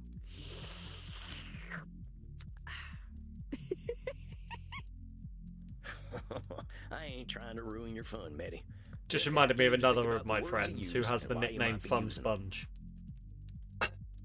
But then people realized they could say that they were anything on the internet. It was all like a big game. And what do you suppose I said I was, little mouse? A vampire. Said you were a man, said you were a dog, said you were a wizard. You said you were a man? Did you say you were a fella? No, that wouldn't be a very exciting game. What would I do if I were a man? I don't know. I Scratch don't know. yourself and spit. But I already do that, silly mouse. What? But you're a woman. Scratching yourself and spitting? No. Women do not do those things. I said I was a vampire. Well, that sounds kind of dangerous. I'm surprised you were so open about it after all you've been through. Oh, but as far as they knew, I was only pretending to be a vampire because you could be anything you wanted to be. Sometimes they would come to meet me in person and they were so surprised when I drank all of their blood. But I don't think they minded very much. Maybe that's what I should do. Hey everyone, I am a swamp being. Tell all your friends. Samalytical, the swamp being. I live in a swamp. I kidnap women off gondolas and squelch around. Sub to my stream.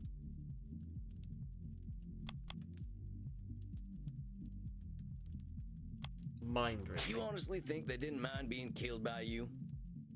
Of course not. It was their greatest dream for a pretty young vampire to drink all of their blood. They really, really wanted it to happen. Medi, you've been dead for what, 1,800 years? Somehow, I don't think you've got enough in common with the mortal in the 21st century to know what they're thinking. Suppose you must be right. I don't think it matters, though. Their lives are so very short. Nobody asks what insects are thinking. Yeah, but at least you ain't presuming to know what an insect is thinking. Oh, you're a very smart, funny cowboy, man. That's a very good point. It was certainly a much nicer time to be online, though. I think that was my favorite time of the internet. There was a little place there for everyone. Even me. I ran a web ring for vampires. We had our own websites where we would invite people to come let us drink their blood. I suspected some of the others were actual vampires, but even I didn't know. That's what made it so special. We would send V-mails to one another and talk about vampire things. Oh, of course, it was nothing more than silly games. Mind? No. It sounds as though Medi had a healthy set of relationships, but she diminishes their importance. Hang on. Emails to one another. Let's qualify the positive. Sounds like it was maybe more than silly games. Seems to me you had yourself a group of friends. I suppose it must have been. How strange. Never really thought about it that way. Yes, I liked them, and they were my friends. And some of them friends were probably mortals. I was friends with mortals? How bizarre. Anyway, I think for the only time ever in my life, I had a community. Gosh, you actually make it sound pretty nice. Maybe I should get a little more into this internet thing. Oh, I'm sorry. You're too late for that, internet little mouse. It's all gone now. Well, dang, what happened? Where did the whole internet go? It went to social media. Face Friend and Gibber and Stumbler and all those. Instead of looking for people like us, we just started asking the entire world to pay attention to us instead. I am anticipating that I'm about to get attacked. Well, that don't make too much sense to me. Sometimes when I was walking in the deep woods at night, I just used to have a good yell, but I didn't expect nobody to answer. But that silly little mouse. The darkness is always listening, and something will always call back. We just don't know who or what. I'm having a little trouble following. So it sounds like you had a group of people you trusted, and then just anyone? That's right. I didn't know who they were. They just started following me. And some of them followed me because they thought I was pretty, and some because they thought I was strange, and some because their friends were following me. I was about to say something really mean to myself.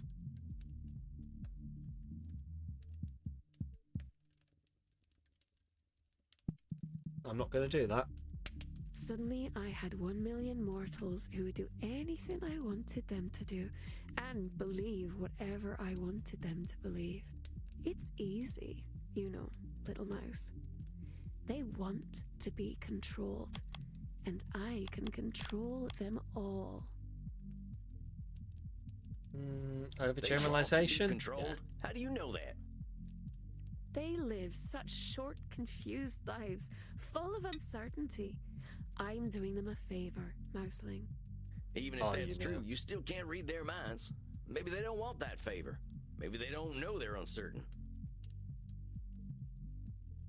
Oh no, the tattoo artist I mentioned in my story has responded to me. Now they know I stream on Twitch. Box. Okay. Heck, maybe they even like uncertainty. Oh, silly cowboy. They don't know what they want or don't want. You know that. The only problem is that I have so many of them to take care of. The problem with having so many followers is that I have to feed them so much content. Even just playing video games all the time can be a lot of work. And you said that taking that break didn't do much for you, huh? You were just thinking about all the work you have to do for your followers? That's right. It sounds like you might have a bit of an addiction, Betty. I gotta question whether having all these followers is a good thing for you. Having friends is nice, but these fans and zealots, well, it sounds like you've taken on a big task. It is. But I can't help that they're so very needy. If they weren't so hungry all the time, I wouldn't have to feed them. At least there are some that need a little less attention. It's the zealots who are the most demanding. Remind me again, who are these zealots? From my Only Zealots page. The website where I show my breasts and vulva. Oh yeah, that one. Don't be scared, little mouse. You're acting like a mortal. It's just squishy parts, we all have them. They're not special. Very true. Oh, fair enough. I'm just not a very European vampire yet. So, these zealots, they take up a lot of your time? Yes. It's frightfully bothersome. But they're ever so reliable. And someone has to go deal with my landlord and my computer upgrades. And go to prison for me if necessary. Well, dang, it sounds to me like you're asking way too much of each other. This can't be healthy. Isn't there a better amount of interaction on these websites? But I always know best when it comes to the internet. I have more followers than just about anyone, little mouse. There's something more, though, about the internet and how it works. It's a secret, though. Can you keep a secret, little mouse? Nothing you say leaves this room. Well, the secret is that the internet is changing. Because of me. Okay. How do you mean? I discovered something. Do you know how I told you that the internet used to be a nice way to meet people who thought the way I did? Well, yeah, I think I got that. Well, something there in the darkness is helping me. It makes people think they know me and want to follow me and be close to me, even if they wouldn't normally like me. Okay. It has been watching everything the mortals have been doing for a long time, and it remembers all of it, no matter how big or small. It counts every second, it remembers every click, it can tell you what you want before you even know it. Is this an algorithm? Is she about to claim she's discovered algorithms? Well, you gotta be kidding me. Is this some kind of elder vampire? I don't know, but it's growing very quickly. I learned how to speak with it. Oh my god, if she's about to tell me she's been having conversations with ChatGPT. It calls itself the algorithm. And it's hungry, even hungrier than we are. It's the creature that told all those mortals to follow me in the first place. It decides what and how much content I need to make. It would be nice if the algorithm did that for me. Tell your friends. Or however people network. I really don't know. I'm going to TwitchCon. Hopefully they're going to tell me how to be a successful streamer and quit my job. That's exactly how that works. It's probably listening to us right now. It says, I told you, the darkness is always listening. Remember, the best thing you can do to help the stream is just when you're near people's phones, just walk over and just like pick them up and just go stuff like Samalytical on Twitch. Samalytical. Streamer, Samalytical. Twitch. Samalytical. Twitch. Samalytical. Twitch. Follow Samalytical. Subscribe to Samalytical. Twitch. Samalytical. Twitch. Just do that and just let their algorithm just start like... I don't... Mitty, if what you're saying is true, I think this is some really dangerous shit. This algorithm sounds like it's trying to turn humanity into a big formula. But it's doing it. What if all mortals really are just the same? It's an I overgeneralization. don't think that's true. You said it yourself. People used to find each other because of their similarities, right? Now this algorithm, I don't think it's proving humanity is all the same. I think it's trying to push humanity all in one direction. It's trying to make them all the same. But why would it want to do that?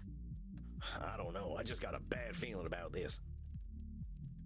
Didn't you say that feelings don't make something real?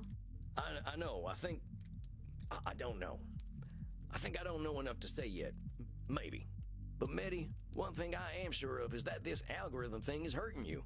It's telling you what content to make. Who the hell is it anyway? I gotta ask you to think about what you want. Pretend there ain't no zealots and there ain't no fans.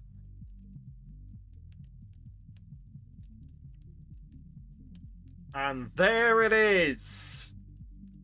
The predicted attack.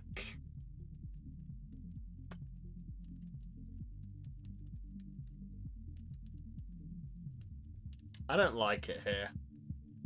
I'm just gonna leave. What would you be doing if they weren't around? Are you alright, little mouse? You're going quite pale, which is impressive for a vampire. I don't wish to worry you. Yeah, I'm fine. Just tell me you're gonna do something for you this month. Well, I used to make my own clothing. I could try to do that if it would make you feel better, my sweet little rodent. What'd make me happy, Here we Medi, go. is you doing something just for you. Does that sound good? Alright, I'll try then. I will see you next month. Of course. You take care of yourself. I'll be looking forward to seeing what you've sewed up next time. Then, farewell, little mouse. I hope you find a nice hole to scurry into. Hey, did you get that stuff? Cool. About the algorithm? You ever heard about anything like it? I am not eager to reveal such things to you, but there are sleeping terrors that could certainly consume us if we are unlucky enough for them to awaken. But this, no. I am not aware of any such creature. What Meta described, a creature that takes note of every small change in nature, sounds like a force of nature itself. I will make inquiries. Do not fear, Samuel. Even if such a beast truly exists, it cannot change our nature as long as we are true to ourselves. This only proves how important our work is, does it not? Yeah, you're right. I guess I got a little spooked, but we'll be fine. You know what might make you feel better? Dancing. I ain't that shook up, Andy. Maybe I'll go down and get me a drink, though. I will not probe, though I am curious about your aversion to dancing. When you are ready to speak of it, I am here. You're gonna be waiting a while, boss. As long as it is less than eternity, I will be here. Okay, you go do your wise old vampire wizard thing, and I'll go drink some blood. I'll see you later, Andy. See you later, Rest Andy. in peace, Samuel.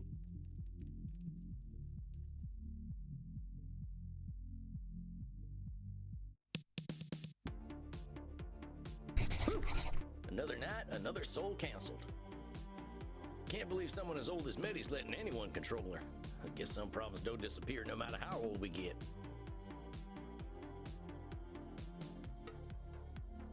Well, time to get some bartender wisdom. Howdy, Crimson. Think you could whip me up one of them bloody steves? Sure thing, cowboy. Tough night at the office. Oh, just got some of them existential questions lingering on my mind. Welcome to my life. Can you believe someone can be 1,800 years old and still let society tell them what to do? I can believe it. Folks can get real uncomfortable when someone shows up and does things differently. Oh, no kidding. My client's a weird one, but I think that's what makes her special. Just wish she saw it the same way. Think you're making some headway, Chief? How'd your session go? I think it went pretty well. I'm getting somewhere with her. Slowly I but don't know surely. what we get She out of does a lot saying for I other don't people, think but it not a went lot for well, herself. but Now that makes her real popular, but I think she's realizing that popularity ain't what it's cracked up to be. She's got her own strengths, and I hope she'll lean on them. You're a rare one, Sam. I I get where she's coming from. Lawyers like rules, even about lawyering. My colleagues didn't care much for my style, so I had to adapt. But they'd get so bogged down in doing something right that they'd stop getting anything done. How do you like to do things then? I told you how case law is my thing, right? Well, I studied the worst cases. The ones where injustice prevailed because some corrupt judge invoked some ancient precedent. I used their tools against them, made them look like fools. What goes around comes around, right? And your colleagues weren't into that? Hell no. No one was gonna listen unless I was polite and civil. But power never listens to polite and civil. You got that right. Well, that's a shame, Crimson. Sounds like they lost a hell of a lawyer. They sure did. Now, I got that drink for you. Sorry, no Bloody Steves this time. This one's a Gunther. Bloody Gunther. I'm sure I'll love it. I'll take it up to my coffin for a day cap. You have a good night, Crimson. You too, cowboy. Ah, there we go. Nice and cozy. Now, let's see. I can read Emerson. I think he's got a piece that'll help me reflect on the night. Or I could watch Charlie Chaplin make lawmen look like fools. I do like that these things have, like, whole episodes of stuff in it. I think I'm just going to go straight to sleep. I think that'll do it for me tonight. Time for some shut-eye. Think I've got some tough battles ahead. Cool.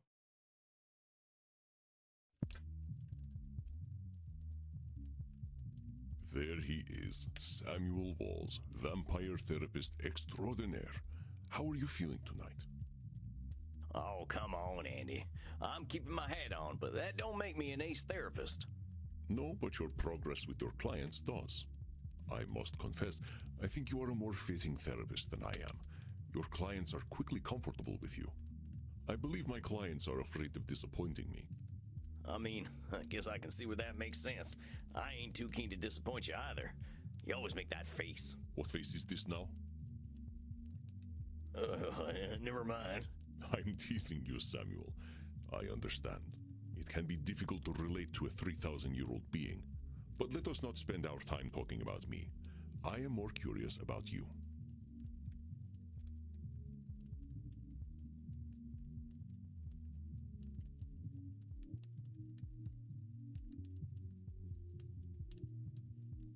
Let us start with some meditation, and we will see what arises for you. Remember your place of comfort, my friend, and remember to breathe. Life just ain't fair. There once was a man named John Muir. Maybe I should start a farm or something. Not Debella. Her blood tastes real fine. Wonder whether I can rent a horse. The bastards are unstoppable now. I deserve to be punished for what I've done. Ain't right they don't let dead folk vote. Wonder what's going on back home. Yeah, why won't they let dead folk vote? Crimson's real cute when she scrunches her nose up. I've been a real bad boy. Wonder how Edmund's doing.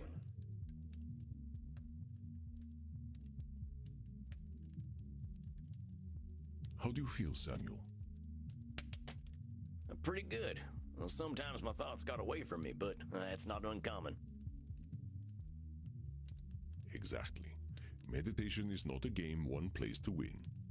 What sorts of things came up for you? After our last session, I can't help but think about my criminal past and how I was pointing fingers everywhere but at myself. The universe dealt me a bad hand, but I played that hand poorly. I got abused, and then I abused other folk. I guess that's only fair, so yeah, I can feel bad, but maybe the universe was just evening itself out. Aha. Samuel, I know that when we both have suffered and caused suffering, it is tempting to blame the fates. But this is dangerous, a sort of cosmic control fallacy. If we expect that fate will reward and punish fairly, we are bound to be disappointed. We are immortals, Samuel. We live long enough to see old grudges die, and the judgments of our generation replaced by another. So in the grand scale of time, how can any judge fairness? Dang, that's a real good point, Andy. But a depressing one, honestly. I was never a man of faith, but walking in them woods for so long, seeing so much nature, so much life and death, I started to feel a kind of flow to the universe, you know? I understand, Samuel. I am not suggesting that you deny any kind of spiritual faith you may have. It is fairness that is the fallacy. If we cannot define fairness, we certainly cannot expect it. Yeah, I think I see what you mean. Hey, Purple! Welcome on in. Can I get a shout out for Purple, please? How you doing? How's your stream? What have you been up to? What were you doing? Welcome to Vampire Therapist. For those that don't know me, hi, my name is Sam. I am a variety streamer. And we are currently playing Vampire Therapist. As mentioned, ooh, just chatting. What were you chatting about? Tell me all about it. What were you up to? No one ever said being human was easy. Yes, this distortion is called the fairness fallacy by mortal psychologists. Got a new distortion. Let me give you a few statements that might have examples of the fairness fallacy. I'm being called out by this bloody game. It's great. I work hard to ensure my club is dope because I believe in earning my good reputation.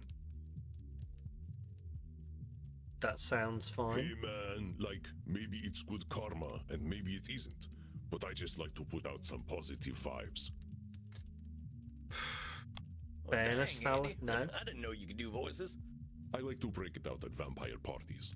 No? Okay, maybe not. That didn't hide the fairness fallacy, though, surfer partner. You're expecting some kind of reward for being good. I spoke of putting out good vibes for its own sake, not expecting anything to come from it. Okay. Specificity is important, Samuel. That is why we are doing this exercise. Let us continue. The great vampire banker Count Van Gelder has been an entitled prick for 6 centuries. It's only a matter of time before he gets what's coming to him. That is a fairness fallacy. I think I heard of this fella. He was one of them vampires pulling the inflation strings during that coronavirus thing, right? They say he caused the Great Depression back home, too.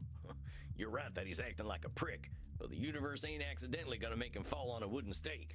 You are correct. This is a fairness fallacy, and a bit of wishful thinking. You really don't like this fella, huh, Andy? He is a 600-year-old investment banker. He's tried to summon demons, and even they refuse to spend time with him. Yeah, and he's ugly, too. Let us not descend to his level, Samuel.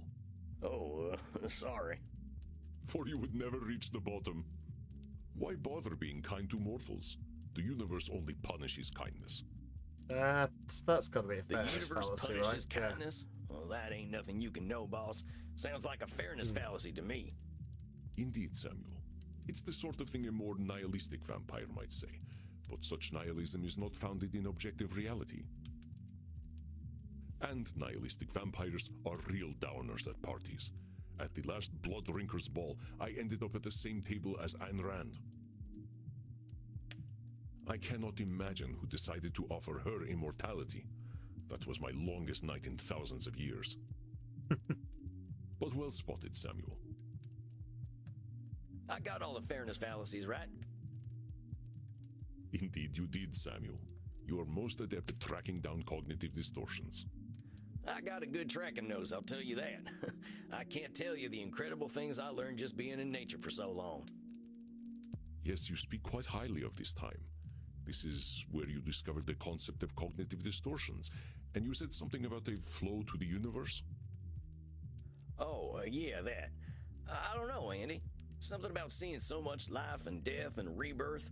I think it made me start to look at things differently. It sounds as though it was a spiritual experience for you, Samuel. I think it was too. My buddy John, he showed me the way. John Muir, you probably know who he is. Yes, of course, the American naturalist.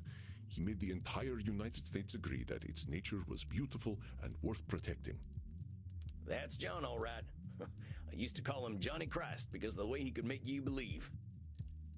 He didn't like that too much, but he had a way of making people think differently.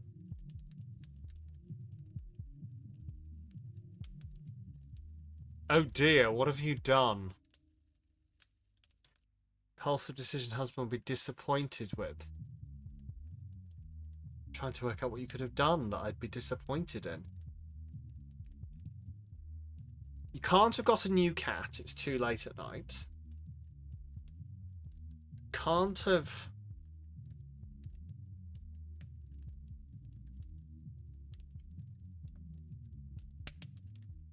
Oh, go for it if it makes you happy. Just as long as you've ordered yourself that cheese pizza.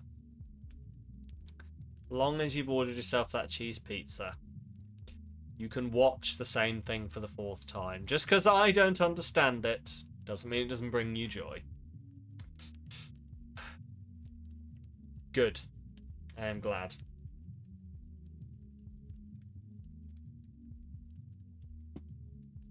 How did you meet? Good. I am glad. Enjoy. Enjoy both. By the late 1800s, my hippie friends moved west. John, he was their hero. He walked and thought, and no modern comforts. We got along well. He liked that I never got tired. We usually walked in silence, appreciating nature. He'd draw, I'd write. I think it was the first man I fell in love with. I was still a young vampire then, not even a century old, thinking I was straight. Sorry, you're not straight? Most of us need a good 100 years before we are ready to open Pandora's underwear drawer. Yeah, about that.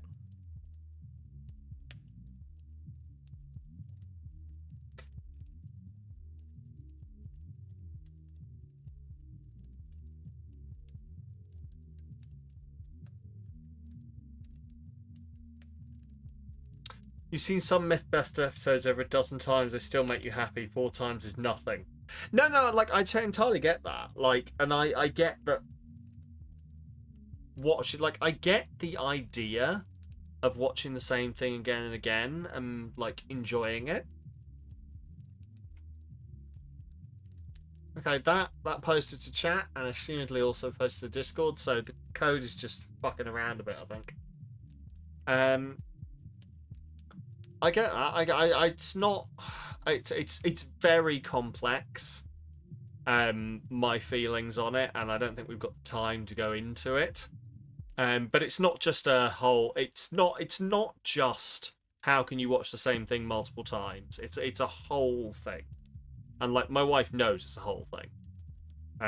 That's not just why are you watching the same thing multiple times.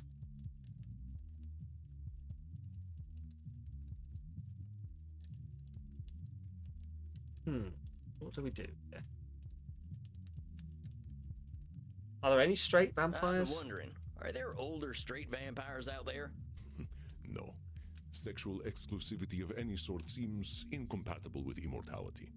There is a group of vampires out in Washington who claim to be straight, but they are not fooling anyone. When did you start exploring? How long did it take you to branch out? Oh, Samuel. Death had little effect on my sexuality. I am from another era. Do you remember the 1970s? They were nothing compared to the 970s BC. The stories I could tell you. One night, my friend Heraclos and I snuck into the I was just thinking about the time. I'm joking, Samuel. Such a thing is not for a therapist to share in a session. I just wanted to tease the American a little. Well, I think it's a you're good, being it's a real good mean. pastime. Sorry. That's what I used to say to Princess when she was being naughty.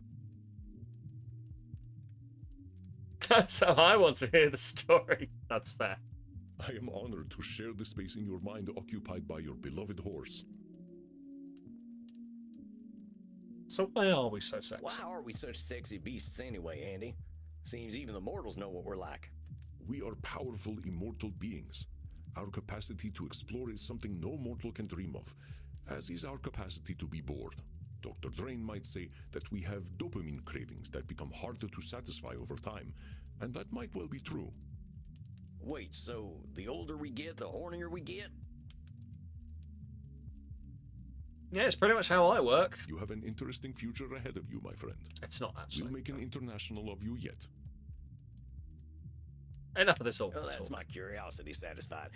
But speaking of which, I was talking about John. I fell for him hard. He wasn't into me like that, though. I don't think his wife got much from him, neither. That man was married to Mother Nature. But he was good company. I helped him map the West by sharing what I'd seen at night. I offered him my blood, but he was offended at that. He valued death and pitied my immortality. He just liked things as they were. I wish I had met him. His mindset aligns with accepting things without judgment, as we explore in therapy. He was an incredible fella. When he told me, Sam, I'm gonna get Teddy Roosevelt to make a law protecting all this, I believed him. Before he died, he urged me never to forget the earth. But I got busy roaming and didn't notice the wilderness shrinking. My old gang tracked me down and drove me to you. If I can't help them see another way of living, they'll destroy this planet. How is a group of gangsters going to destroy the planet? Right. Well, the mystic bastards are doing more than robbing banks and holding up trains these days. They got organized. Now they're called Sanguinius Health. They're a health insurance company, draining folks of their blood, money, and hope. Well, they're big now, The worst too. kind. Real big. Got friends in high places in the mortal world. Nobody knows they're vampires. I was not aware of this company. Well, they're good at keeping secrets. Even in the 1800s, we had a code language. They'd bring on the infinite dawn if it made them money. If I can't stop them, they surely will. This sounds serious, but remember to not let your fears distort your thoughts. When we foresee only a negative end to a complex situation, Catastrophizing. this Hey. is called catastrophizing. Another extreme that colors our thinking. Meaning, maybe things are rough, but I can't see every angle, right? Yes, exactly. This is not to say your worries are overblown, but being able to imagine varied futures is useful in our decision making. Yeah, you can't make a decision if you only see one future as a possibility. It's why, like, it's very hard to make the decisions to look after yourself, or to be nice to yourself, or to, like, do things that are gonna help you heal, if you only see a future where you're just in pain. And you sort of have to. It's sort of you can't put the steps together to get better, and then hope you start believing it's going to happen. You have to believe it's going to happen, and then that will enable you to be able to do the things to change. Let me give you an exercise so you can identify catastrophizing. I always make sure I keep my coffin key with me when I go to sleep. It would be embarrassing to be trapped in my coffin. Sounds true. I sent my friend Bazul the Bloodborne a funny cat video, but he left it on red. He is surely plotting my demise. I think that's That catastrophizing. sounds like a pretty strong assumption to make. Maybe Bazul the Bloodborne was busy doing a puzzle, or knitting a cape or something. You are so wholesome, Samuel. I think I know what Bazul was doing, and it was not knitting. It could have been countless things, so you are correct. It is unlikely that he has left me unread out of malice. It was a really good cat video, though. I will send it to you later. Please do. Oh, you never responded to that funny video I sent you of the horse pretending not to like carrots. That was a good one, huh? Oh, I will have to remember to examine it later. I don't think he watches any of my horse videos. I think we've all had those kind of moments where you feel like the person that you're sending videos to is not actually watching them, because you send them a thing and you're like, this person, oh, they'll really like this. I think they'll really like this one, and then they just don't respond. It's very much like a modern catastrophizing. Mainly because it's proved wrong time and again. Like, in my experience, it's proved wrong time and again.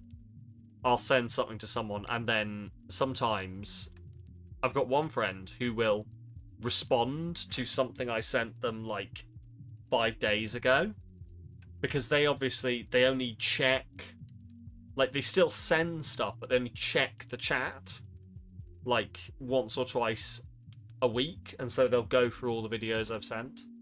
But I also have other friends who I send videos, and it may as well be like I've just yeeted some videos into the void.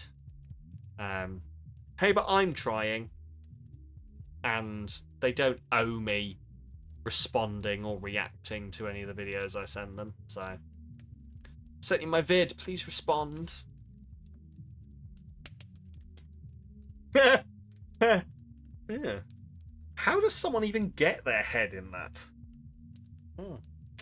Well, a nurse is going to be laughing at that. All 3 balls. Very odd. I like it, Trickster. I saw a rat in my club the other night. The health inspector will certainly shut us down and expose me as a vampire. that sounds like catastrophizing. I don't think one rat showing up at your club is going to make the health inspector take you down, boss. I mean, the rats were some of the cleanest things at a few saloons I've been to. You are correct. That was some clear catastrophizing. I have not seen a rat here ever since I hired Bert. I can't say I ain't had a rat-eating phase myself. Oh no, Bert eats everything. He's kind of like a vampire goat. I do not know how he does it. Oh, speaking of goats. Some of you might have seen, I posted a picture in the Discord of a horse I met the other day while on a walk on my lunch break. The people who own the field that has the horses and the chickens in it have got goats now. There are these fat little weird horny pricks running around as well, and it's just, oh, I want one of them to come over. I am half tempted to buy some carrots and just take them and see if I'll be able to feed the horses and stuff. I don't think it's bad to feed horses and goats carrots, right? Carrots are good for you, right? Sure, it's fine.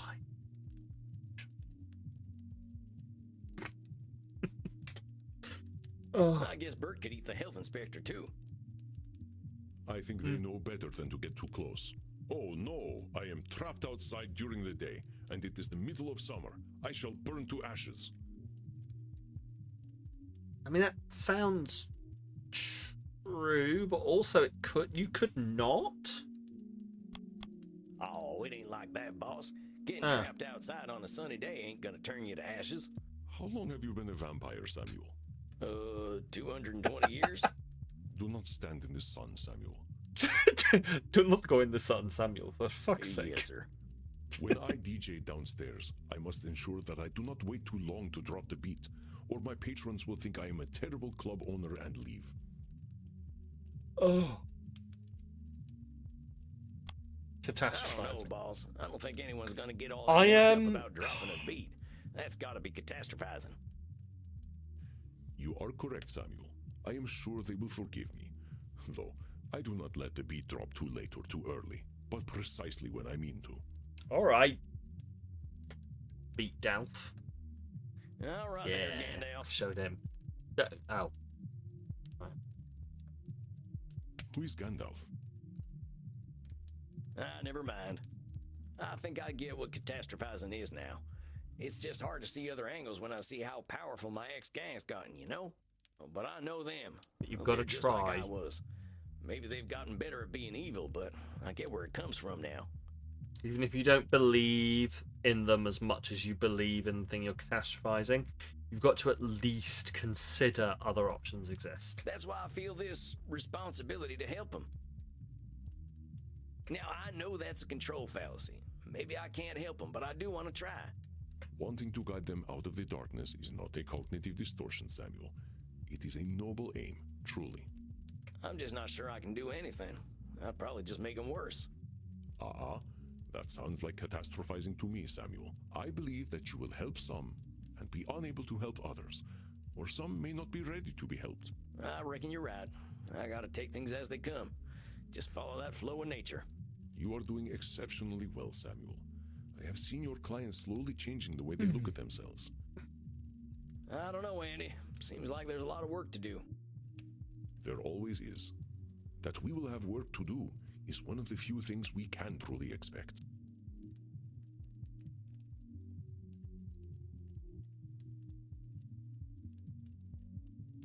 Well, I surely hope things keep going well. I am Me not too. a man of faith, Samuel, but I do have faith in you. Oh. Oh, gosh. Come, let us wind down together. Perhaps you'd like to play Settlers of Wallachia with me? I really want to play Settlers of Wallachia. That sounds like the kind of quiet evening I'm looking for. Can we play Settlers of Wallachia? Come then. I will set up the board. I want to play Settlers of Wallachia.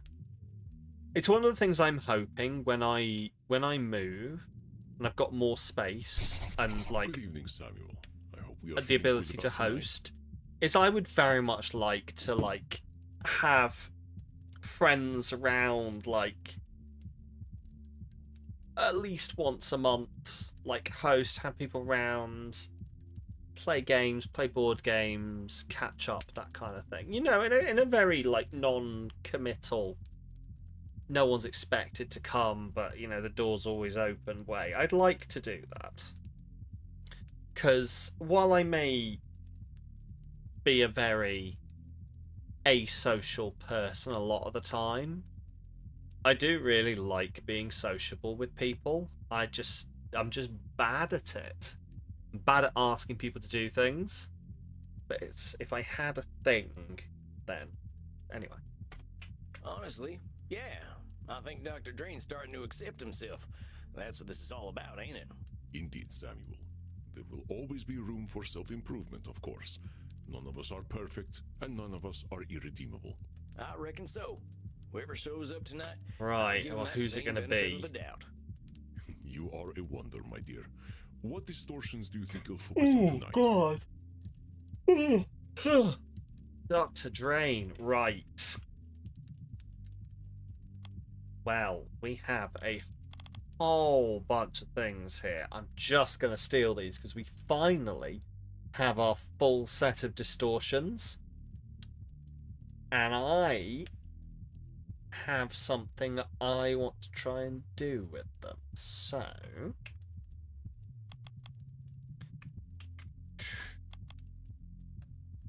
give me a little bit of time.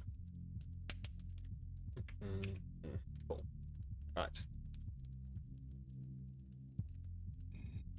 So what I think he's going to do, should statements. He likes disqualifying the positive.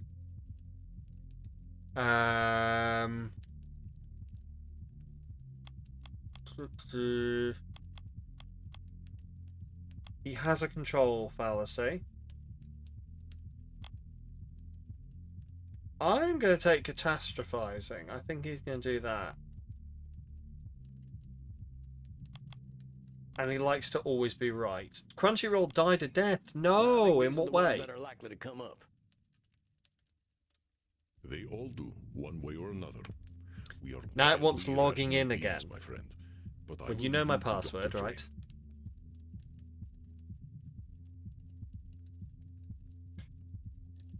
No. Okay.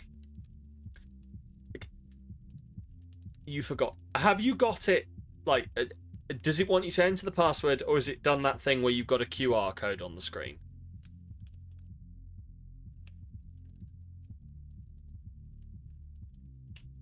Don't even remember the email. Oh dear. All right, QR. I think I'm ready. Here it 2 comes. seconds. I'm gonna go scan the QR code for my wife. I'll be right back. Watch my vampire for me.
darling.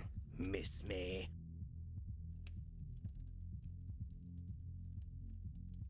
Oh boy. Look, are we gonna have a civilized meeting this time, or are you gonna break them fangs out?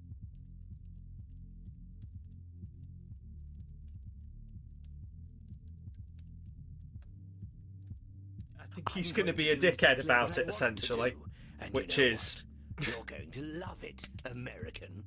Am I, buddy? So Am your I? cares and your underpants at the door, because Lord Luridus is here to take you away. Uh-huh. Well, I guess Dr. Jesus Dre's Christ, this back on the guy's stuff an again. asshole. God, I do not like him. Why don't you ask the little worm yourself? Oh, Doctor, your master summons you. Oh, Hello, oh, Sam. he's learnt to switch back and forth. That's interesting. You BRB'd me.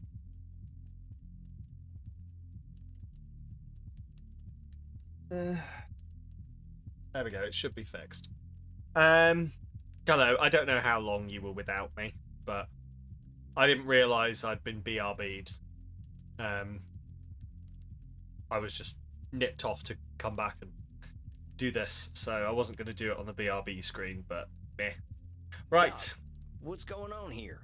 Why is Lord Luridus calling himself your master? Because that's what he is. You've helped Thank me you, Leo. accept that, curse you. Whoa there, compadre. How did I help you accept Lord Luridus as your master? That weren't ever a thing I encouraged. You were correct. I was approaching my issue unscientifically. I thought I could restrain him forever, but I was suppressing my vampiric needs. I had to accept the scientific truth. I am not nature's master. Nature is the master of all. To fight that reality is folly. Control Now, fallacy? hold on there, Control cowpoke. fallacy. That's some extreme thinking there. I'm no scientist. But but does ain't that mean finding you missed nature my as entire bit natural as about two nature cocks itself? at once? Well, that one will forever be lost to the void. You're just babbling now. I ain't. Isn't fighting nature where we all come from? Why we walked out of the sea in the first place? Why anything lives? Evolution is the inevitable result of a species' fight for survival. Those best adapted to their environments thrive, and those who do not die. It is not done with intent.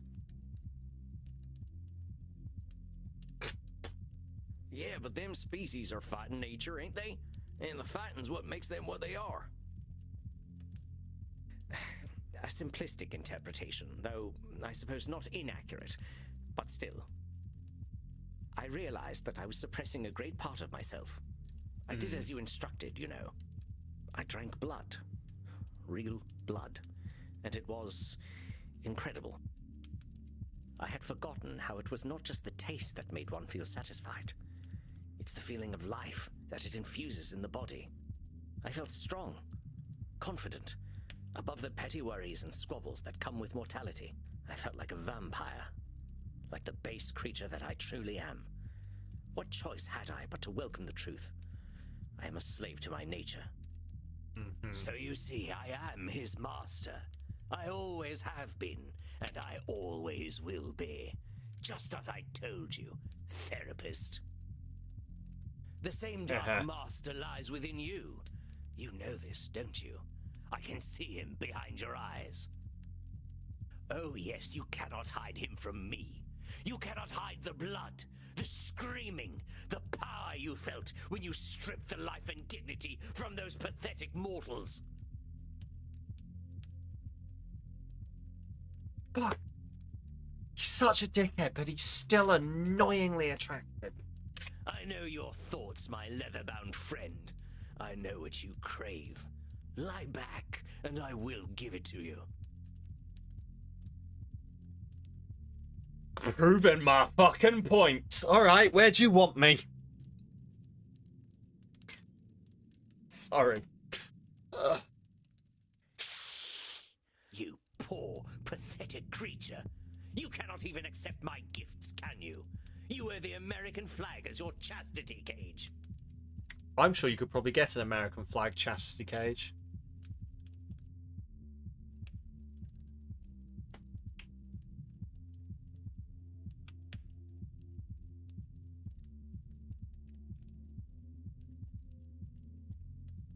You absolutely can. Ooh. You can get a trans flag chastity cage with no US tariffs. Oh, that is Donald Trump's face on a cock. And I am done. Hello, Rel. You know, I think I'll pick up one of those at the sex shop on the way home. I wouldn't want the dear doctor using my beloved equipment. You know it would be there somehow. Yeah, well, it is how it goes. You really think you can dominate him completely? Well, that's a control fallacy, amigo. Dr. Drain tried to shut you out and couldn't. You can't shut him out either. I don't need to shut him out any longer, naive fool. He has accepted that I am his true nature, and that I will always know what is best for him. You can, but the nurse will be laughing when you can't get it off anymore. Very true, yes. My wife, most of all, who is a nurse, will be laughing her fucking ass off if I ever, like, it would be a fucking toss-up for my wife between laughing her ass off and being incredibly embarrassed if I ever ended up, like, in the emergency room for something like that. That feels like a control. Lord Lourdes is a single-minded individual, but there are significant drawbacks to only having a... I don't always need right. That's He's always distortion, right. Lourdes. You always know what's best for Dr. Drain. Bullshit.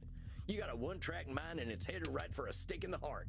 So let me get this straight. My mind is a train, yes? And it will receive a stake in its heart? Oh, What? now you're just being nitpicky with my words. You know what I'm saying. You can't think of anything but blood and sex. You don't know what's best for Dr. Drain. And I suppose you know what's best for him, American. I suppose it's faith in the good Lord Jesus Christ and the cold caress of a gun. I know enough to know I don't have all the answers. Oh, bravo! Thank you for enlightening me. What an inspiring genius you are. Look, put Dr. Drain back on. I want to get his take on all this. But of course, talk to him all you like. He's a good boy now and knows what's best for him. Does he? Doc, what's going on? Must be tiring for him to This keep ain't putting his you. coat on and off. You're maybe the most motivated fella I ever met. Lord Lourdes ain't who you are. Don't you see, Sam? He is who I am. When I drank that real blood again, I knew it. I felt him. Every time I indulge, he will take over. Catastrophizing. Doc, you're going to the most extreme consequences here. Thinking the worst is gonna happen every time you drink blood ain't too scientific. Maybe you ain't got your intake right yet. Or maybe getting a bit more satisfaction will make Lourdes less, desperate. Him showing up doesn't need to be the end, partner. Like, it's really interesting because this is an actual psychological thing, like that happens to people, where if you deny yourself a thing, you actually splurge more when you allow it than you would if you let it. It's why cheat days are, you know, when people talk about healthy sort of weight loss and health and working out and like muscle build and everything, and they say cheat days are good. That's the science behind it. It's because, yeah, if you have a cheat day every once in a while, it means when you go to a birthday party or you go to a weekend or go on holiday or something where, you know, you're like, oh, I can do what I want now, I can get off this.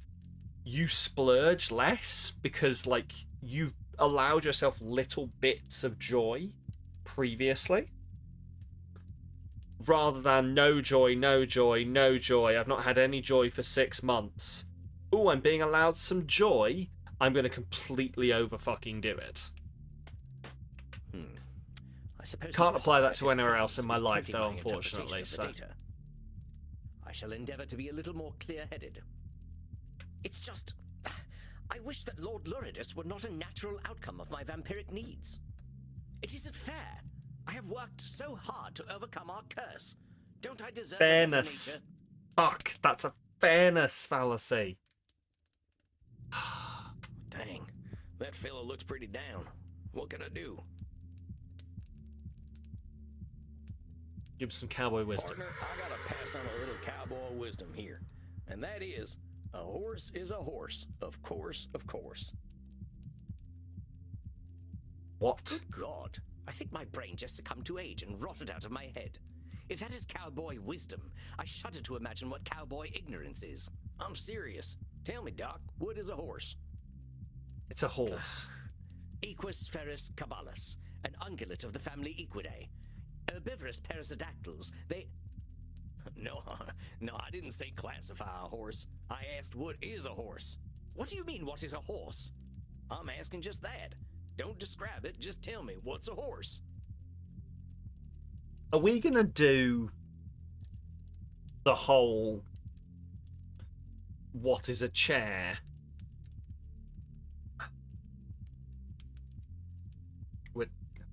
What the hell are you saying? A horse is a horse.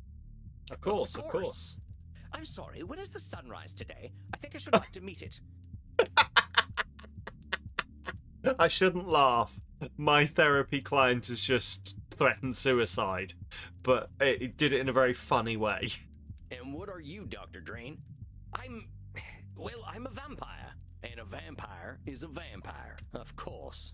So what would you tell a friend who's feeling bad about being a vampire? I would tell them that it is ridiculous to feel bad about what they are. Mm-hmm. Well, let's soften that up a little.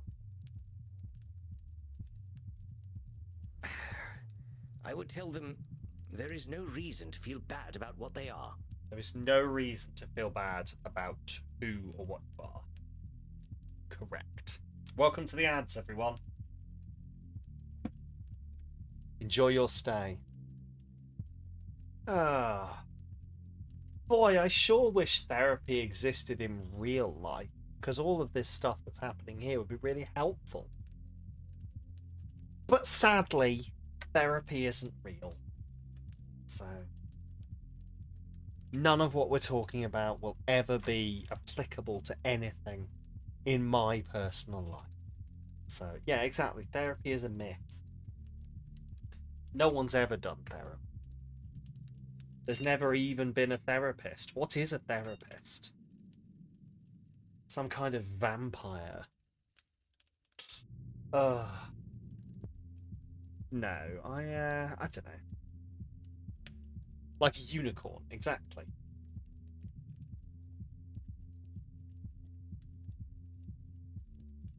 Like mermaids. It's all just manatees.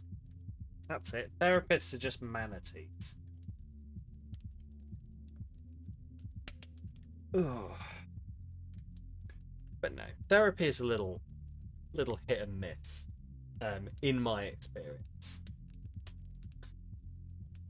And let me tell you, if you're ever offered the chance to go to group therapy, just tell them to fuck off.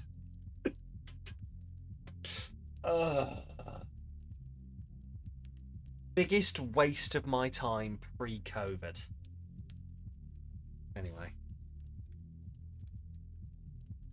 That's unfair. It's unfair. They're horribly underfunded, but still. Ugh. Wait.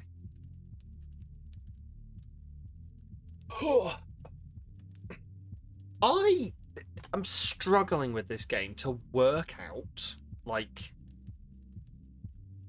how far we are into the game. I really can't tell. Like, and weirdly, there's not really any way to tell when you're looking it up.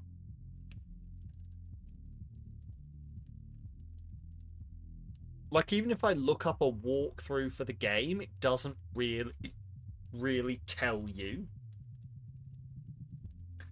how many sessions you do with people. Because, like, obviously, I don't want to be spoiled. But also, like, it would be nice to know sort of how close I am to the end. But, welcome back from the ads. A friend of yours recently started going to therapy and got super frustrated with how they were handled. trying to help them realise what the therapy session was meant to give to them. First few are just about working out. Yeah, no, it's exactly that. Like, I genuinely think sometimes, from my, not just like from personal experience, but from like experience of hanging out in like mental health space on the internet as well, I think a lot of people expect their problems to start being fixed in the first therapy session, and like forget that the therapist has no idea who you are or what's going on. Your ex got, yeah, I know a few people who have got like frustrated or have done one session, gone, well, I didn't like that at all, they seemed like they weren't even listening to me, meh. And, you know, you've got to let them do it. You've got to let them live their life. But, like, I don't know, it took multiple, and obviously I did, like, group therapy, but it took multiple sessions before they got to a point, because they didn't know who the fuck you were. You didn't know what your problem was. Like, there was one guy who couldn't drive on the motorway, and they needed to find out why. Yeah, they don't know your life just from walking in the door. It's exactly that. But I think, I don't know, there's... I want to say this in the least judgmental way possible, okay? There is a certain subset, and I was one of these people at one point. I want to put in the caveat that I was one of these people at one point. There is a certain subset of people who are at a stage in their healing where they just want it fixed now. And when they go and try something and it doesn't immediately work, they throw it in the air and go, well, that was fucking useless. And I did that multiple times. And it is literally just about the stage you are in your healing, I think. It is not easy. It is not easy. And it is not something that is very easy to deal with, especially when it's your brain that's making you think those things. Because obviously, if you've been suffering for such a long time, you want the resolution immediately. You're like, I've done enough. I've suffered for long enough. Just give me the answer. Just fix it. That's just unfortunately not how it works. And I wish it was.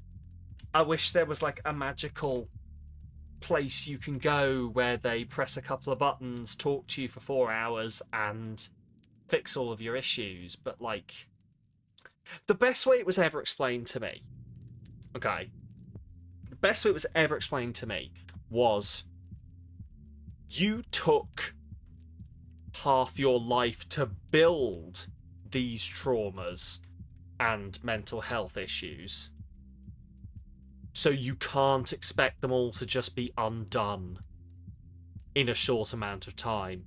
You have to put the same amount of effort into undoing them as you unconsciously put into creating them. So, just unrealistic expectations. Yeah, you've got to give things a try and not expect immediate fixes. Learn that thoroughly from means to deal with your sleep issues. Nothing is an immediate fix. Nothing is usually an immediate fix for anything. You've got to give it time. You think I'm finishing it next stream, maybe the next. Yeah, I don't know, to be honest. I don't know. We will see. We will see. But because I have not been able to tell, really, from my limited not spoiling myself Google. We will see, though. You all right there, partner? Just give me a moment. Dr. Drain, there is no reason to feel bad about what you are. Yee-haw! Now that's what I'm talking about. Please tell me you did not just yee-haw during my breakthrough. I couldn't help it. I'm proud of you, buckaroo. Oh, yes. Oh, good Dr. Drain should be very proud of who he is.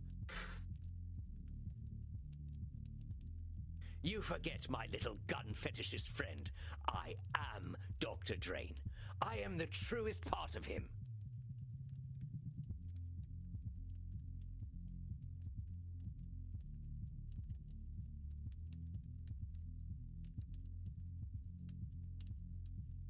And you have no idea what depravities I've been up to, what uncharted places I have explored with my tongue alone. And it's all Dr. Drain's fault. He made me feral. Always right. Dr. Drain is once again relinquishing his control over his situation. Draw him back, Samuel. Control fallacy. All right, Dr. Drain, I know you're in there. We gotta admit something. You're giving a little too much blame to Lord Luridus here. You can control this guy, but because you're blaming him, you're giving him a pass to be depraved. Oh, that's not why he gives me a pass, darling. It's because he loves depravity. The murderous little pervert can't wait for me to take over. I should be so proud of how filthy he is. You know why he loves it when I take over? Because it feels good. He knows that, because he feels that delicious blood euphoria. It is because that is what he is meant to feel. No, you unfuckable wretch. Dr. Drain should not be proud of me. I'm sick. I'm twisted. I am a filthy motherfucker. Or I would be, if she weren't long dead. Actually, I wonder where old Mama's buried. Don't fuck your dead mother. You know, he thinks his mother died of old age. But you know what I think? I think she died of shame. Because she knew I was her real son all along. Well, you think a lot of yourself, don't you? Admit it. You know what Dr. Drain is. No matter how great a scientist he may be, Dr. Drain is a creature of pure shame. That is the essence of his being. That is what makes me so strong. I ain't gonna Disqualifying deny the our man positive. Dr. Drain is feeling a lot of shame, but that don't define him. He's lots of things. He's dang smart, incredibly knowledgeable fella. He's pretty funny sometimes. Got that real British type of humor, and he's real determined. I ain't never seen anyone work toward a goal like him. He's a hell of a lot more than shame. Do you remember how I told you I didn't have a gag reflex? I believe I might have been wrong. Why, I believe you've inspired something in me. I can add a new sentiment to my feelings about your little doctor. Pity. Tisk, tisk, tisk. Such a shame. Now why must you deny the poor little worm? If he loves science as much as he pretends to, he knows that I am inevitable. He should give in to me. Should statement. It ain't up to you to decide what Dr. Drain should or shouldn't do. All them shoulds were the thing that made him lock you up in the first place. They're what made him afraid and ashamed, because he was always thinking about what he should be or do. Of course, they were his own creation, but he cannot help it. He knows in his heart that he should... Lord Luridus, did I give you permission to speak, my little worm? I don't need permission. I just wanted to tell you something. Oh, he wants to tell me something.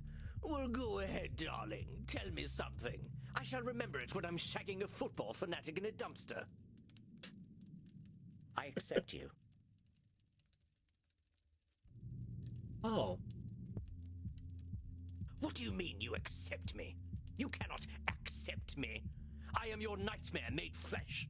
I am the reflection in the mirror you cannot see. Nevertheless, I accept you. I accept your bloodlust. I accept your violence. I think Dr. Drain's having a breakthrough. He's accepting the negative parts of himself. You accept my cock? Yes, I accept even that. I will not deny you any longer. But as you are me, I am you. I take responsibility for all your actions. I shall feed you and nourish you, and you shall live by the Hippocratic oath I have sworn. Dare you to try, you sniveling... No, I do not need to try. You and I are one. I know you. I accept you. And I love you all the same. See, that is a very hard thing to do.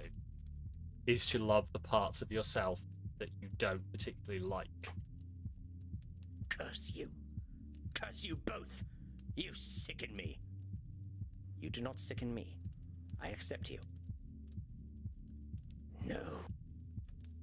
You can't just I take accept parts of you. yourself and decide that they're bad and you hate them and they shouldn't be part of you, because then you're just hating yourself. You just have to like and love yourself as an entire human being the same way you would love someone else for being an entire human being. Well, you can if you want, Leo, but good luck.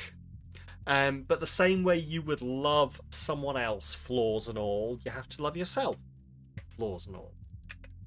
No!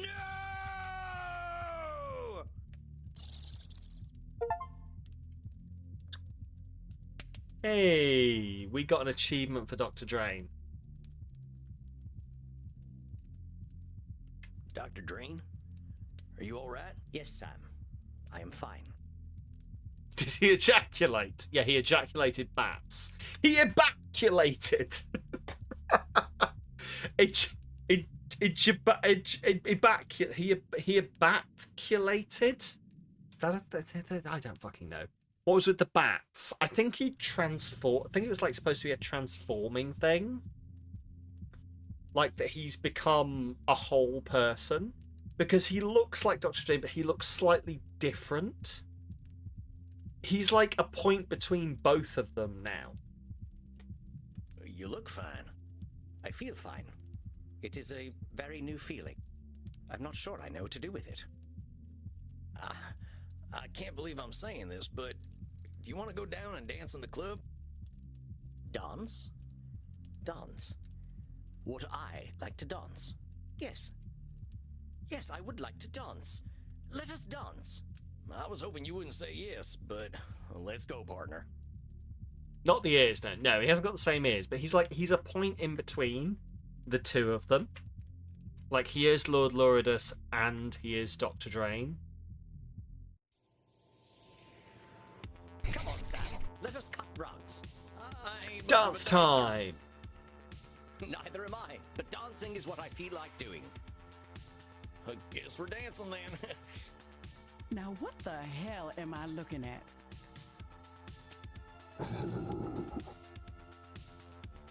Bert, you be nice. I guess that explains why Sam doesn't dance. I'll have you know I'm a very good dancer. Crimson, most dear, have you seen Samuel? I usually check in with him after a session, but he has disappeared. Check it out, Sugar Blood. What is he doing? I think he's goth square dancing. Hey! Hey, fuck you! Lord of the dance. So he is. We should not laugh. Now circle right and do-si-do. But then again, that is a should statement.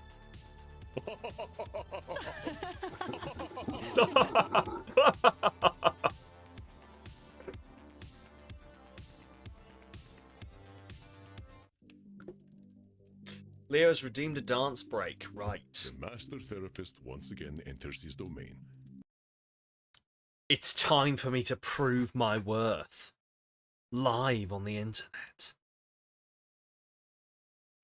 I'll have you know that one of my friend's wife, when she was very drunk, told me that I was a very good dancer. And also very attractive. Anyway. Cannot get up there and start rather than you're incapable of doing it well. When I've had, like, I can if I'm with the right people or if I've had a little bit of Dutch courage.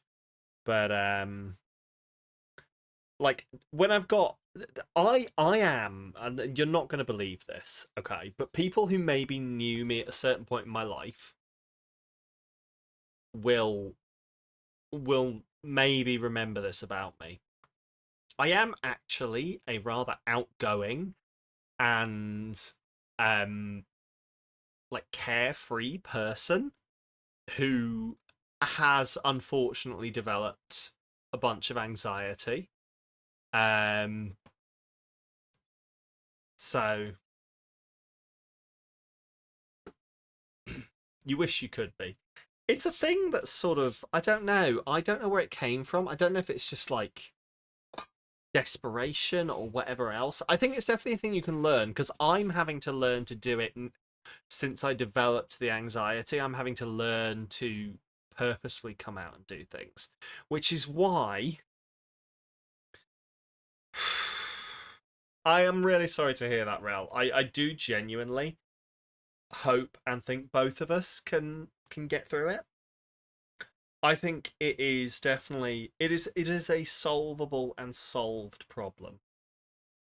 People escape it all the time, and I like to believe that we all can. Me too, Rel. I fight as hard as I can, and I lose a lot. But the point is, we keep fighting. And as one battle in the war, you get this.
See, I was dying of anxiety the entire time, but I did it anyway. That is the point. Right.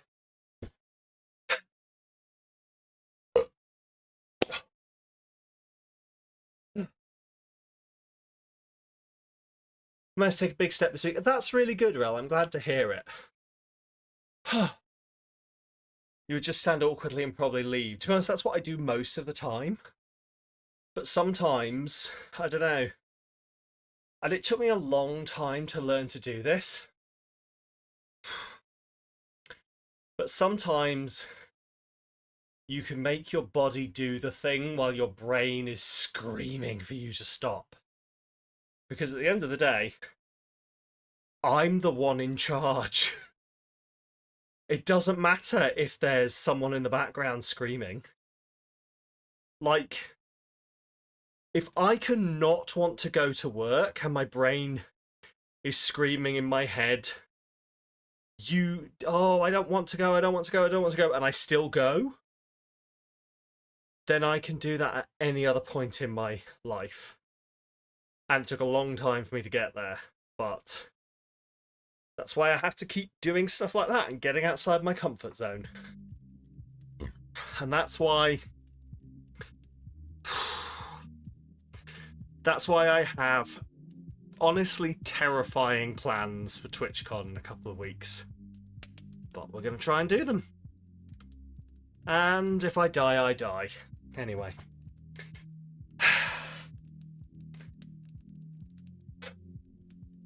At least I know only people that like me saw that. Yeah, there is that. But also, why should I care about anyone else's opinion? Other than people who like me. Why do I care about the opinion of people who don't like me? They don't like me anyway. Why do I care about the opinion of people who don't know me? They don't know me. The only people who matter are the people I care about and the people who care about me. And I try and believe that. What's a non-gendered version of a cameraman? Video recorder. I think it's camera person they tend to go with. Or camera operator. I don't know. Let's have a look what this says.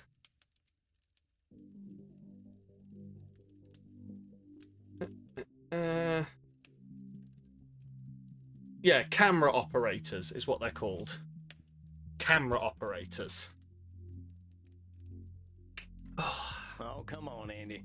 I'm just the right cowpoke in the right place at the right time. A cowpoke who has a habit of disqualifying the positive. It is ungracious to deny a compliment, my dear. You are an excellent therapist and an inspiring dancer.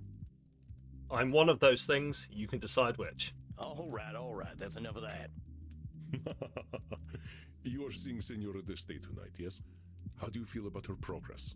I don't know. That lady can really hold some grudges. I think she's starting to think about herself a little more, though. An ancient grudge is a difficult thing to forget. It can become a part of one's very identity. Vlad Tepes only became Dracula because he was obsessed with the Turks, remember? Yeah, I don't think the Senora's that far gone. Do you feel you are prepared for whatever distortions she might bring today? Well, let me think about that. What I think she's going to do. Also, I just need to steal that. And now I have stolen everything I needed to steal. So that I can do my plans. Oh. Let's crack on. Yeah, I'm by no means perfect, and there are a lot of things that I don't share about myself.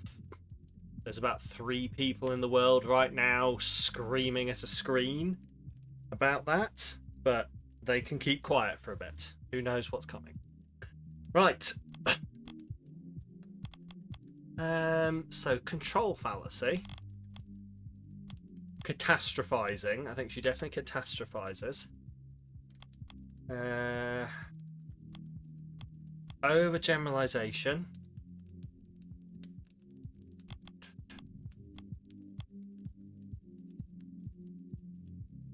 Don't know why. I'm going to take emotional reasoning. And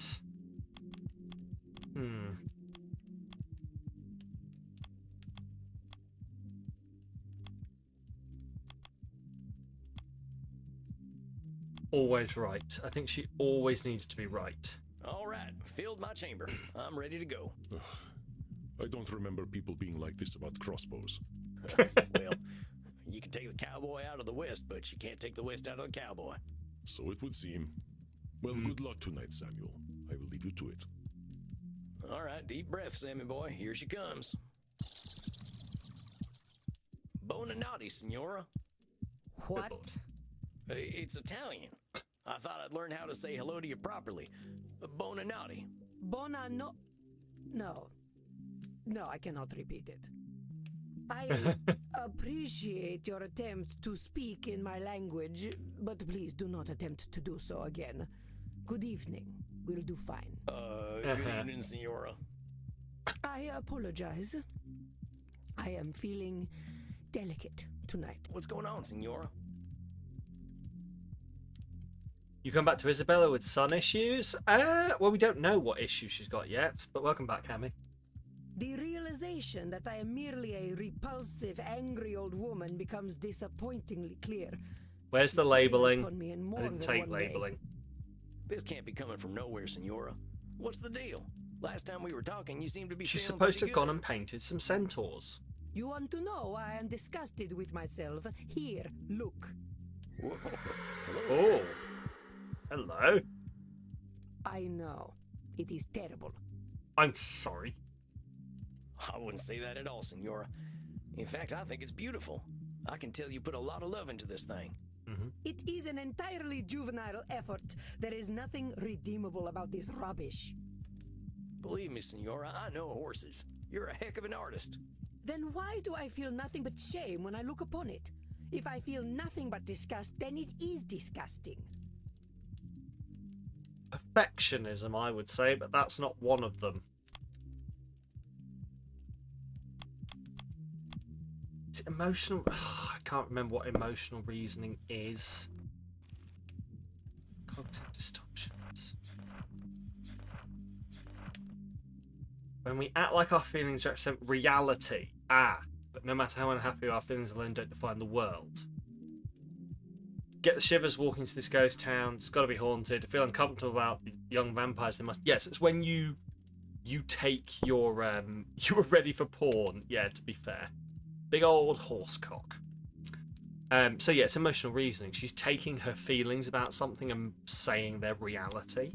Senora, that's letting your gut make up reality. You look at this piece of art and see trash because that's how you're feeling. How come I don't think it's trash? Yeah. And again, like, that is a thing. I look at stuff I make and decide I don't like it. And therefore decide that it's bad. But other people look at stuff I make and they enjoy it. Which means that maybe there are multiple truths. Oh, dear Sam. I mean this in the kindest way I can. It's true that I don't like it. It's also true that other people do like it. I'm guessing that ain't a good thing. It is a donkey. Well, that don't seem too kind to me. My opinion. What are you doing in Gmod? Good lord. In this case, no. Because I am never wrong about art. I gotta challenge you on that, Senora. Saying you're always right about art? Well, that can't be true. Art is always changing. I've seen some European art from before your time that was supposed to be perfect, and dang, that baby Jesus always looks about 50. And they had no sense It exists, therefore you see it too much. Good point, yes. Don't judge your art based on You how forgot you Gmod was a thing. feel. I've never been in Feelings ain't Gmod. reality. I know of Someone else Gmod. is I've always never gonna spent have any another time in opinion. it. You are indeed correct. But no one will see this insult to Chiron. Now, what the heck did you go and do that for, Senora? I did what one should do with garbage. It is better that the world never see such horrors. If you want to see real horror, ask me to draw anything other than my gun. I mean, what are you really looking for here, Senora? You looking to bring this fella to life with your brush? You think if you don't produce something completely perfect, it's garbage? Yes. I apply the same standards to myself as I do to everyone else.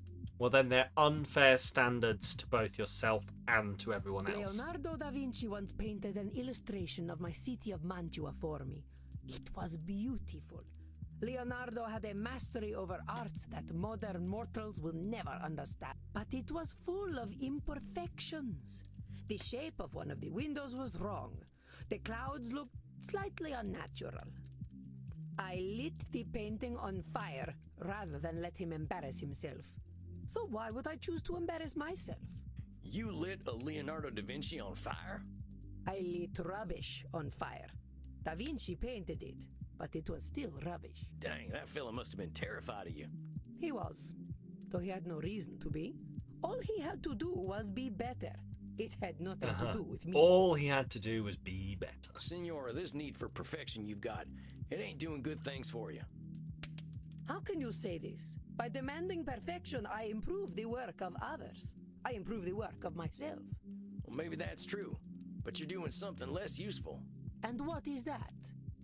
Who hurt you as a child? Yes. Mostly played traitors mode in it with people. Yeah, again, like I should give it a look. It's just a thing I never took part in.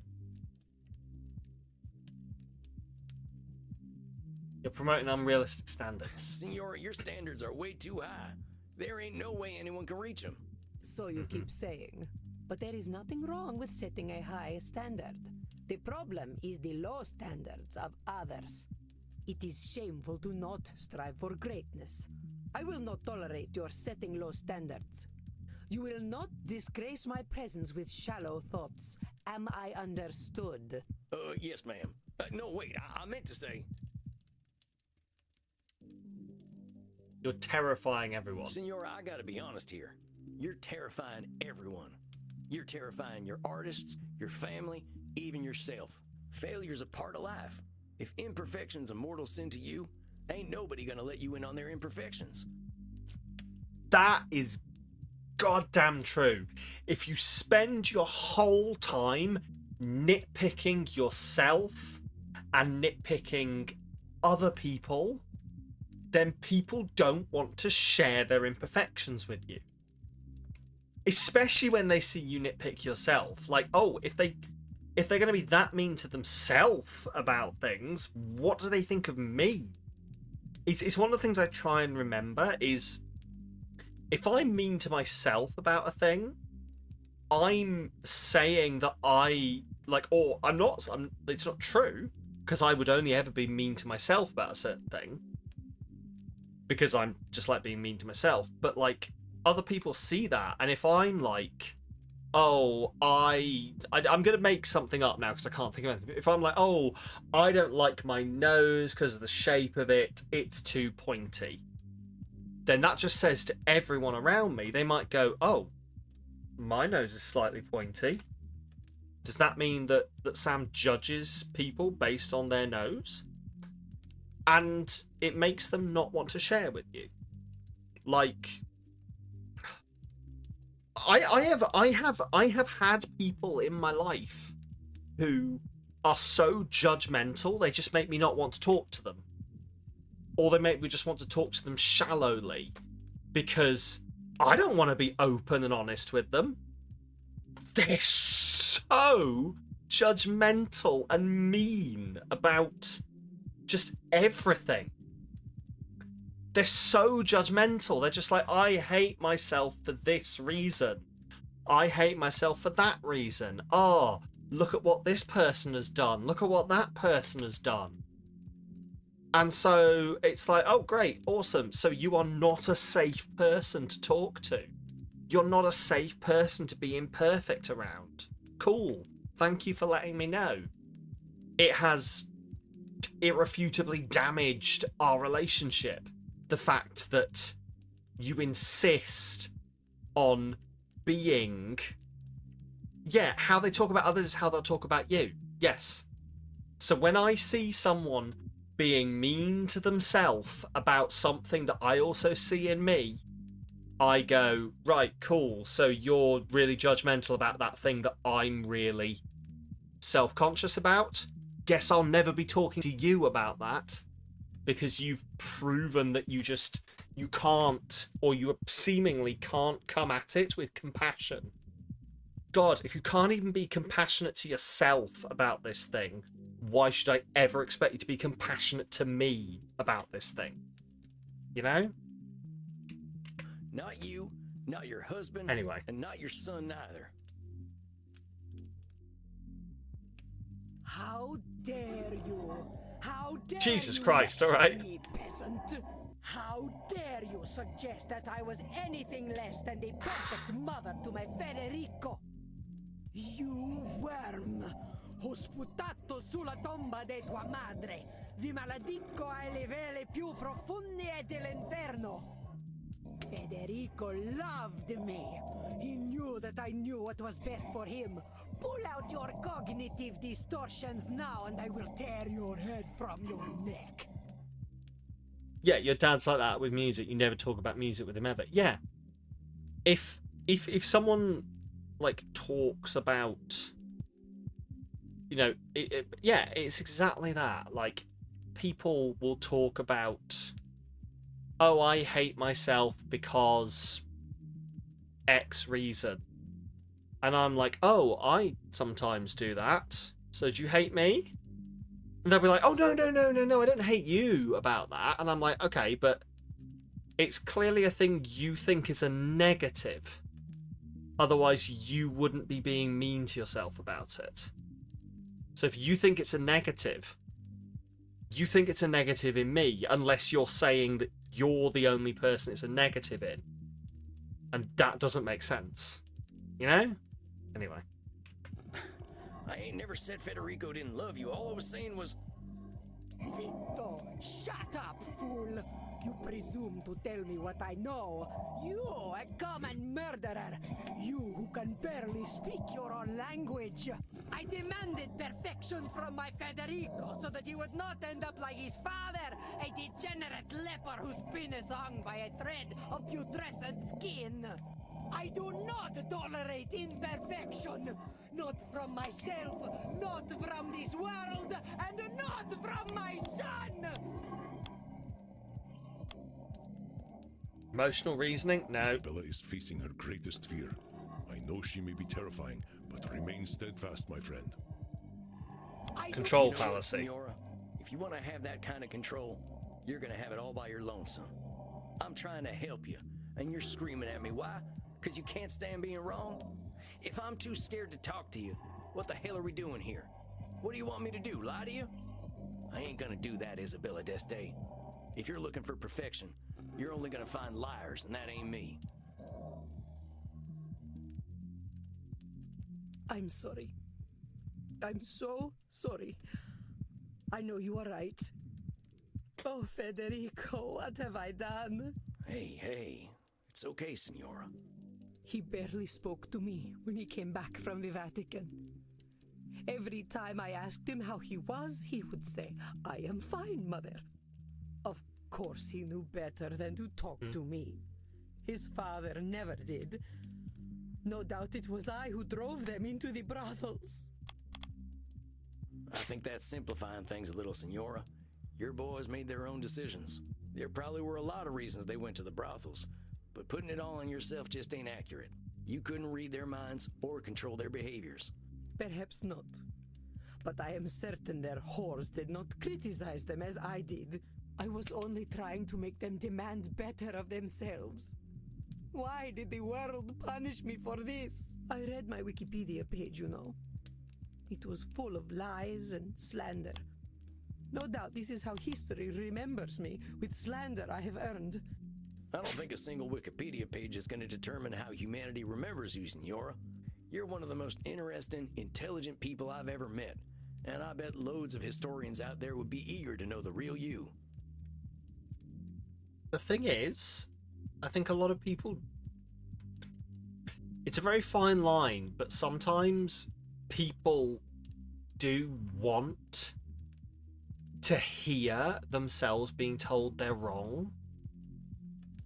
I know I do sometimes.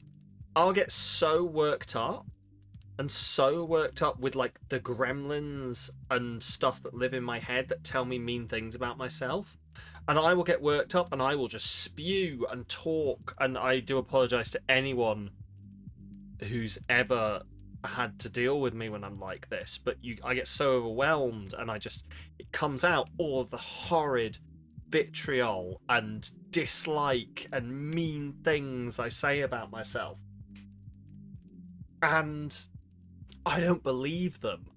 And I think a lot of people don't believe them. They're just desperate for someone to tell them it isn't true, because they can't tell themselves it isn't true. And I think that's she needed someone to tell her it isn't true. She needed someone to tell her to stand up to the horrible things in her head that she doesn't have the power to stand up to. Do you know how to recognize that in others or yourself? For me, it took a lot of like introspection. But like, I go by the perspective, and this is just a personal thing, obviously, that if I care about a person, and that person says they care about me, then our relationship can survive standing up to them when they're being unreasonable. And if a person can't survive me going, "You are being a dickhead right now. Stop it. You are being really unreasonable and mean, both to me and to yourself." And if a friendship cannot survive that, it wasn't a very good friendship. If I cannot say to my friends, "Shut up, you're being a twat right now," they're not really my friend. And if they can't say the same back to me, then I'm not really their friend, in my mind. Done it for one person, at least you guess. Maybe you don't consciously recognize it. I think for me, at least, I don't consciously do it on purpose. There are people that I trust not to have to meter that frustration with. Like, there are a lot of people who, if they were doing that, I would feel really frustrated, but I would be like, I'm not gonna, I can't say anything. And then there are people where I will feel that frustration and go, this person is safe, I'm gonna tell them they're an arsehole right now. So, had to learn that the hard way at the start of the year, yeah. Yeah. Let us hope they do not discover who I am. They would be terrified of me, as you so deftly pointed out. So let's forgive him a few mistakes, huh? I suppose I must. I read that Wikipedia page too, Senora. And you know how I read it? The people are in awe of you. They call you the First Lady of the Renaissance, you know. This only proves that Machiavelli was right. That if one cannot be loved and feared, it is best to be feared. I think you're a little too down on yourself today, Senora. Hammy, your future is trickster, you beautiful bastard. But here's what I think of Isabella d'Este. I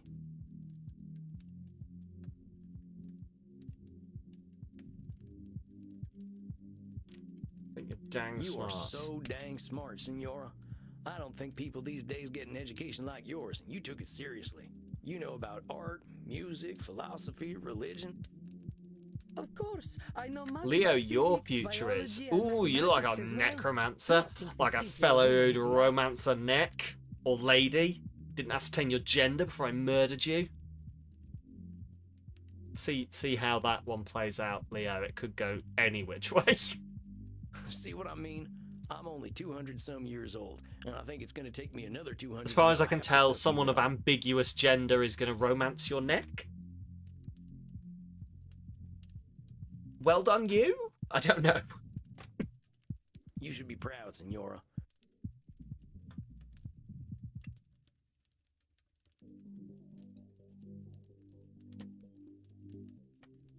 Think you're ambitious? You're ambitious as hell. From what you told me, it sounds like being a woman in your Hopefully time with a was an easy massage, you thing. ache. Oh, yes. Fingers crossed for you, Leah. But you proved you were capable of anything, and people had to respect that. Hell, you even ran your own city. You're gutsier than any man I've ever known. I am not sure I like this gutsy word very much, but I suppose I did well for my time. Senora, you did well for any time, believe me. You know what? You come off as pretty harsh. I think we can agree on that. But you're a caring person. You want the best for the people you care about, no matter how hard it is on you. You literally gave your life to care for your family. No one has ever called me a caring person before. Am I wrong?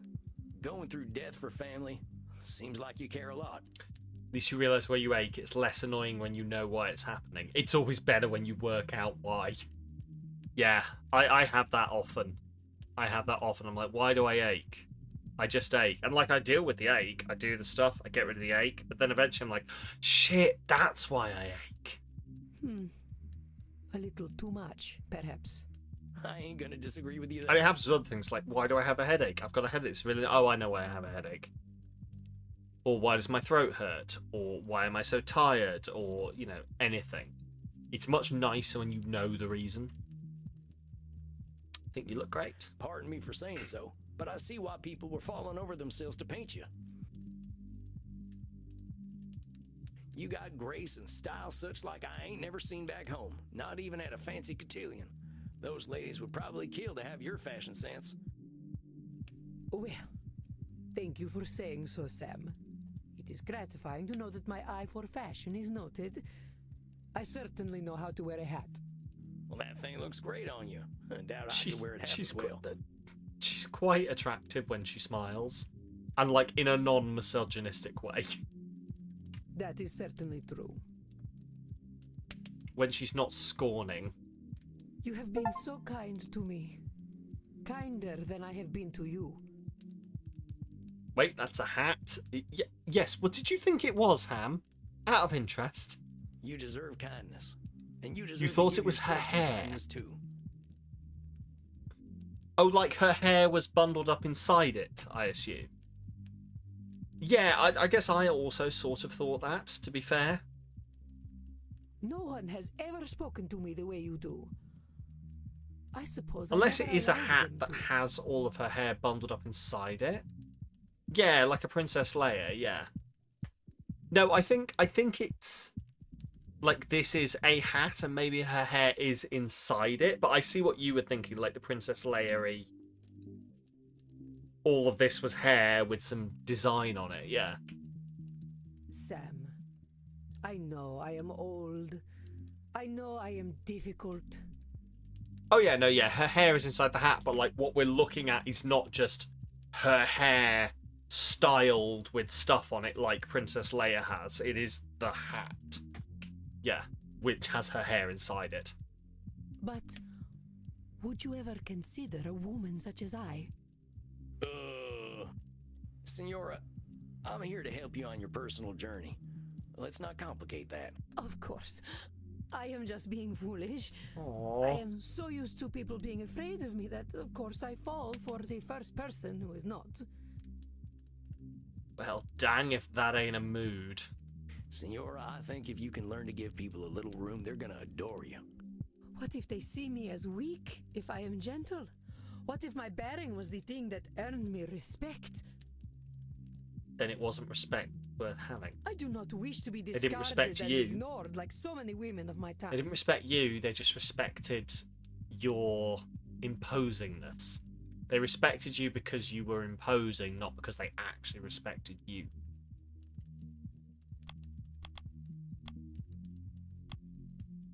Once again, No. Isabella sees a doomed. I do not wish. Catastrophize. Senora, There I we go. don't think anyone could discard and ignore Beats you. it back with a spray You bottle of don't holy exactly fit water. into the background, you know.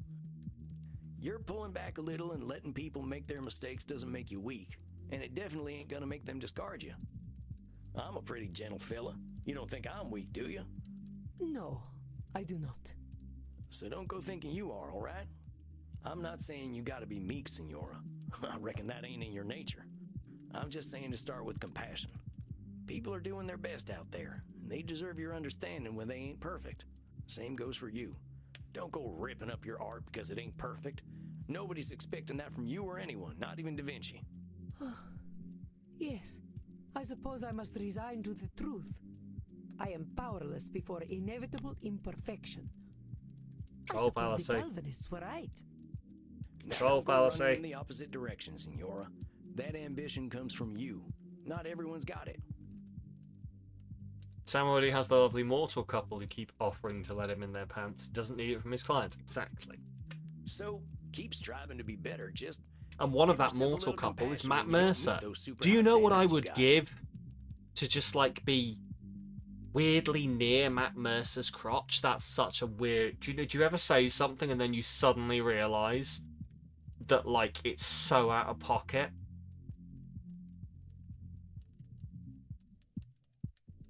Well, that's on the internet now. Okay. And there ain't nothing wrong with holding other people to You a high had standard to at neither. crotch, We ain't apparently, gods, But it's yes. good to have ideals. Ugh. I believe you are wiser than I, Sam Walls. It is most humbling. A slow horse who can still get his carrots is quicker than the ones who run past him. And then you say something like that, and I am no longer quite so humbled.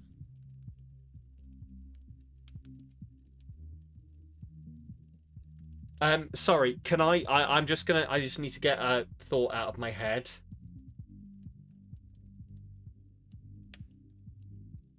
Nope, it's gone. Don't be humbled by me, Senora. I'm a simple man, just a more honest one these days. Look, let's remember what brought you in here in the first place. About his crotch? No, not quite, no. You saw that Space Wars movie and all its problems, right? I want to give you a challenge. I want you to find a piece of art to like. Anything. A painting, some music, a movie, heck, even a video game. And you enjoy that thing for what it is, not hate it for what it isn't. Video games are not art. Do you know that, Senora? I bet there's lots of video games with redeeming value. One of my clients plays a whole bunch of them. I do not think they are for me. Well, fair enough. Just find something, and we can talk about it next time. You can use the internet. I hear it's full of lists of things people like. Very well. I will do this then. Sam, thank you. for being so kind to me. Well, I'll thank you to join me in being kind to you, okay, Senora? I'll see you in a few weeks. Yes. Well then. Goodbye, Sam. Until we meet again. Adios, Senora. Well, well. A confession of love from the First Lady of the Renaissance. Oh, shucks, she ain't in love with me. I know, I am teasing. But I am impressed, Samuel. You warmed her dead heart. It was touch and go there for a bit. I thought she really was gonna rip my head off. But you were not afraid, as she said. They make strong men in the American West. Tough living will do that to you, sure enough. Then let us relax. I hear you were dancing the other night. Oh, nuts. Do not be embarrassed, Samuel, but let us go downstairs. The night is still young and there's... All right, Andy. I think I'm game for a little R&R.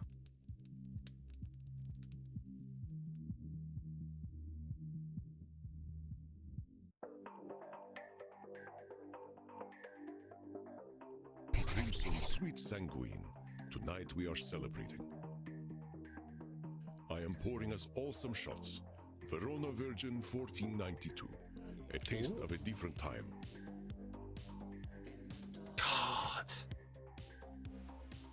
Do you know, I know I'm never going to be rich enough, but at some point I would love to taste like a multi-hundreds of year old, like 500-year-old plus wine or something like that, and just see what it is all made out to be. Like if it is actually as good as they make it out, or if they're all snobby twats.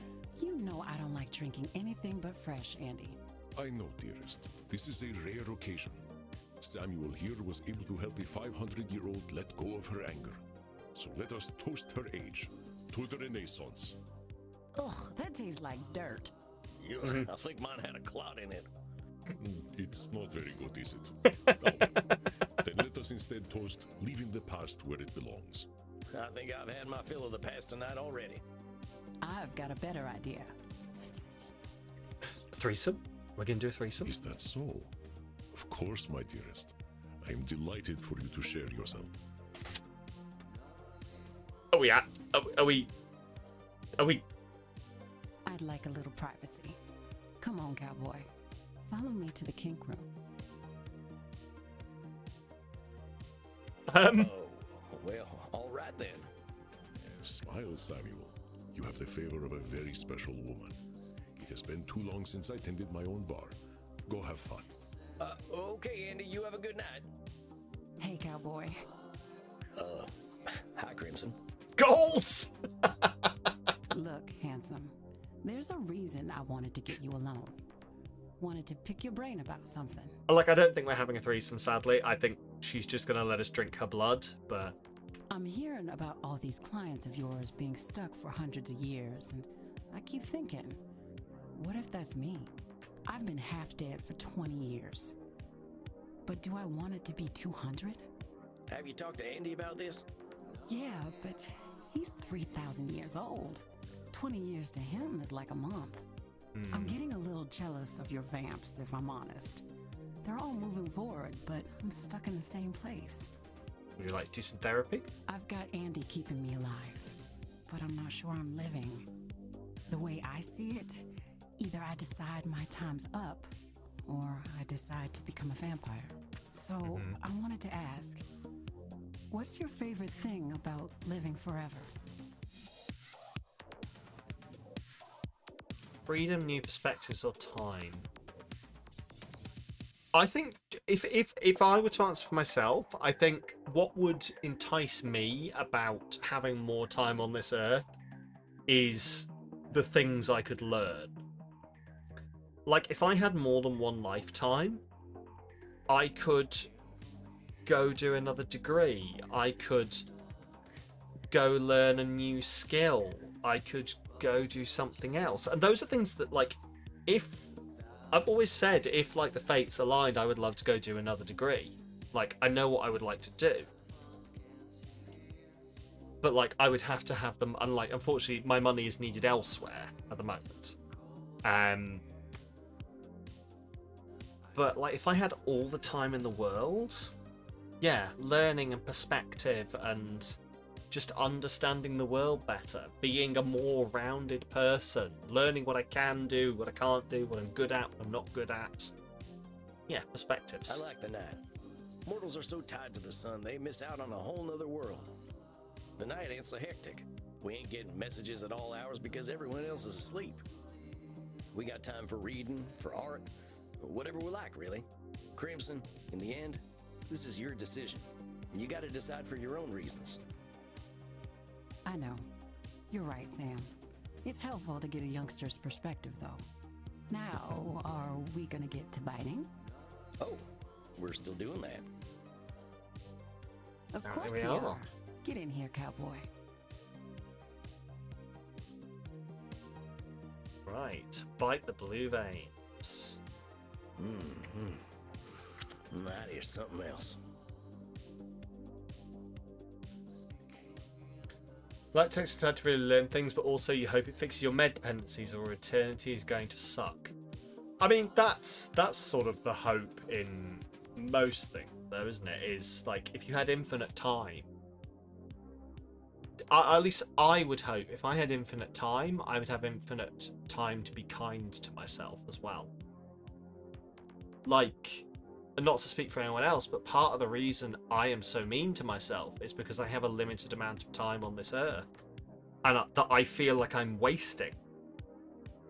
If that wasn't a thing, I could probably be nicer to myself. It wouldn't be, oh Sam, you fucking idiot, why are you not doing this? You're wasting your life.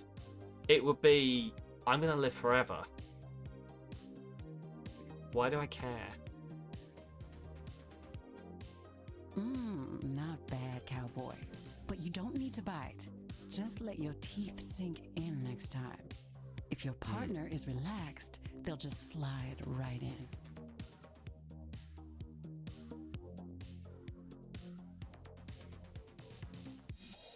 We're still talking about teeth, right?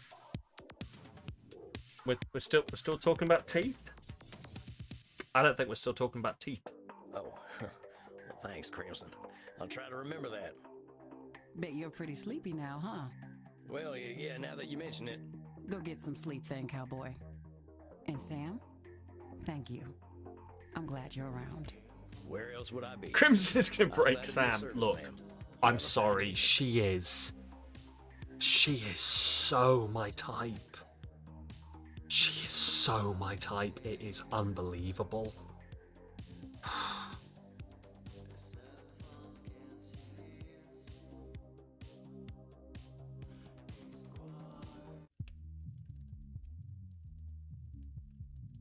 Right, Samuel, well. good evening.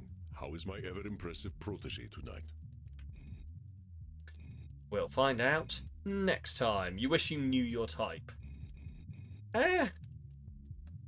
It's a weird thing. I guess it's just down. Well, for me at least, when I talk about my type, I just mean someone who I look at them and go, "Yes, I like X about you." Like I can list things I like. Like I guess my type is just someone who has all of the things I like. You know what your type is not. Like, oh no, I absolutely know. I know better what my type is not than what I know what my type is. You wish you knew literally anything in that area of who you are. Yeah, that's something I can relate to, Rel. And I genuinely hope you work that out. It's and I hope you work it out in less painful ways than I had to. Yeah. Right, that is saved. Let's return and exit. Unsave progress lost. And we are done. Cool. Right, well, we will be back for more of this next week. These are apparently like extra things we do afterwards. You've had pain, don't you worry about that. Oh yeah, yeah. Well, life is unfortunately pain, as they say, etc., etc. Not to get too philosophical, but hey, pain teaches us things, as long as we actually pay attention to the lessons. Sometimes we can pretend it's a good thing. I don't know.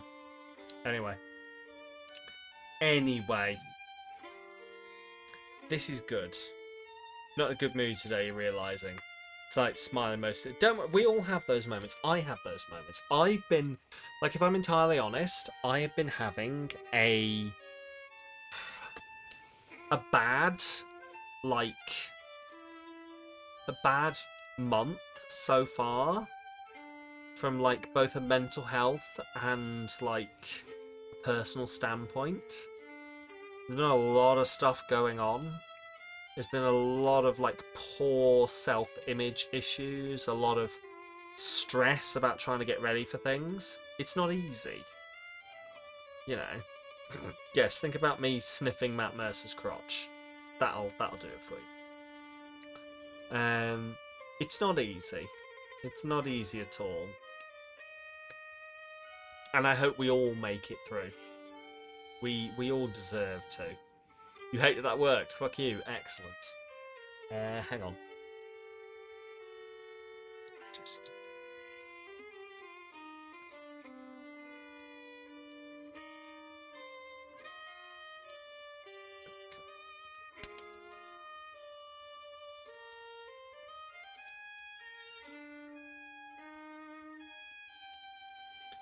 There's Matt Mercer, okay? And just like... There we go.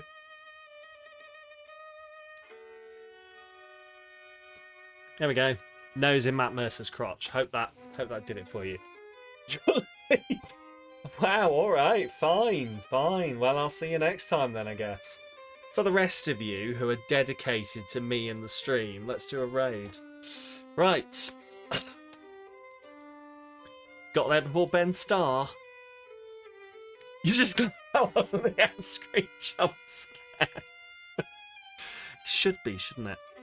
Right, let's send a raid somewhere. Oh, we will be back this Saturday.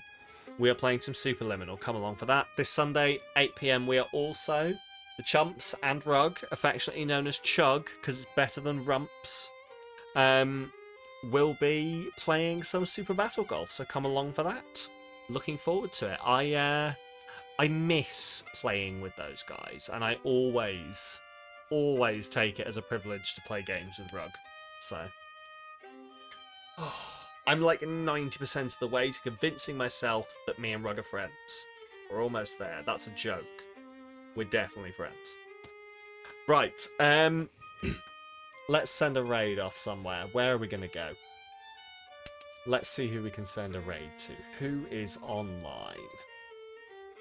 First of all, is anyone else playing Vampire Therapist? Don't forget to tell your friends about the stream as well, though. I'm hoping to get better at the whole self-promo thing. I'm not quite there yet, though. Maybe it's something I'll get at TwitchCon. Speaking of TwitchCon, like I'm in the end game of trying to plan for TwitchCon. So, like, this is one of the very last, like, calls to people to be like, hey, if you have things you'd like to see me do at TwitchCon, let me know. We've already had some ideas. Oh, don't worry, Rel. Like, I'm like this all the time. I just put on a brave face. It's all incredibly relatable, Rel. Believe me. Believe me, it is very, very relatable, and I feel a lot of these things myself. I just pretend I don't, which is probably not good for me. So, right, where are we going to go? Where are we going to go? Who's online and we can go say hi to? Oh, God. Jesus Christ. I'll give you a hug back, Rel, and one day I will give you that in person. Probably, maybe, who knows? I mean, you never... You don't have to meet me in person. Like, why would you? Like, why would you? Anyway, right, where are we going to go? Where are we going to go? Oh, if anyone's got any suggestions, I'm genuinely, my brain, as I say, is in a fucking loop these last few days, so... At least we don't have to cross a board. Exactly, yeah. We'll work it out one day. We'll work it out one day. Right.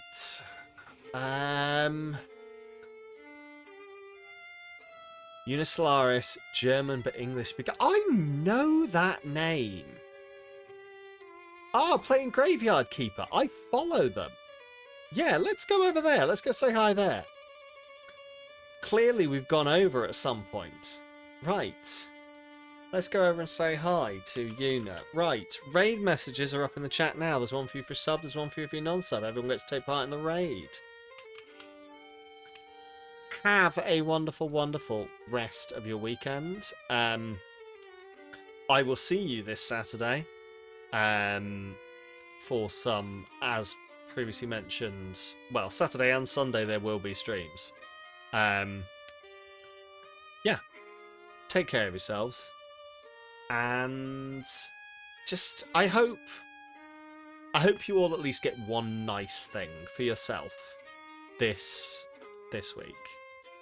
You all deserve it. You are all a wonderful group of people that I have brought together in my community, and I would just like to appreciate you a bit more. Because, and I say this without trying to put myself down, I am genuinely lesser without this wonderful community behind me, and I do treasure you all. And I'm sorry I'm being really soppy. As I say, there's been a lot of stuff going on. But just thank you all for being yourselves. So, I will see you all very soon. I'm going to put on the end screen so I can hear them read on in. Take care of yourselves. Oh, that was a horrible squeak. Oh, that was the worst time to exit. Oh, no.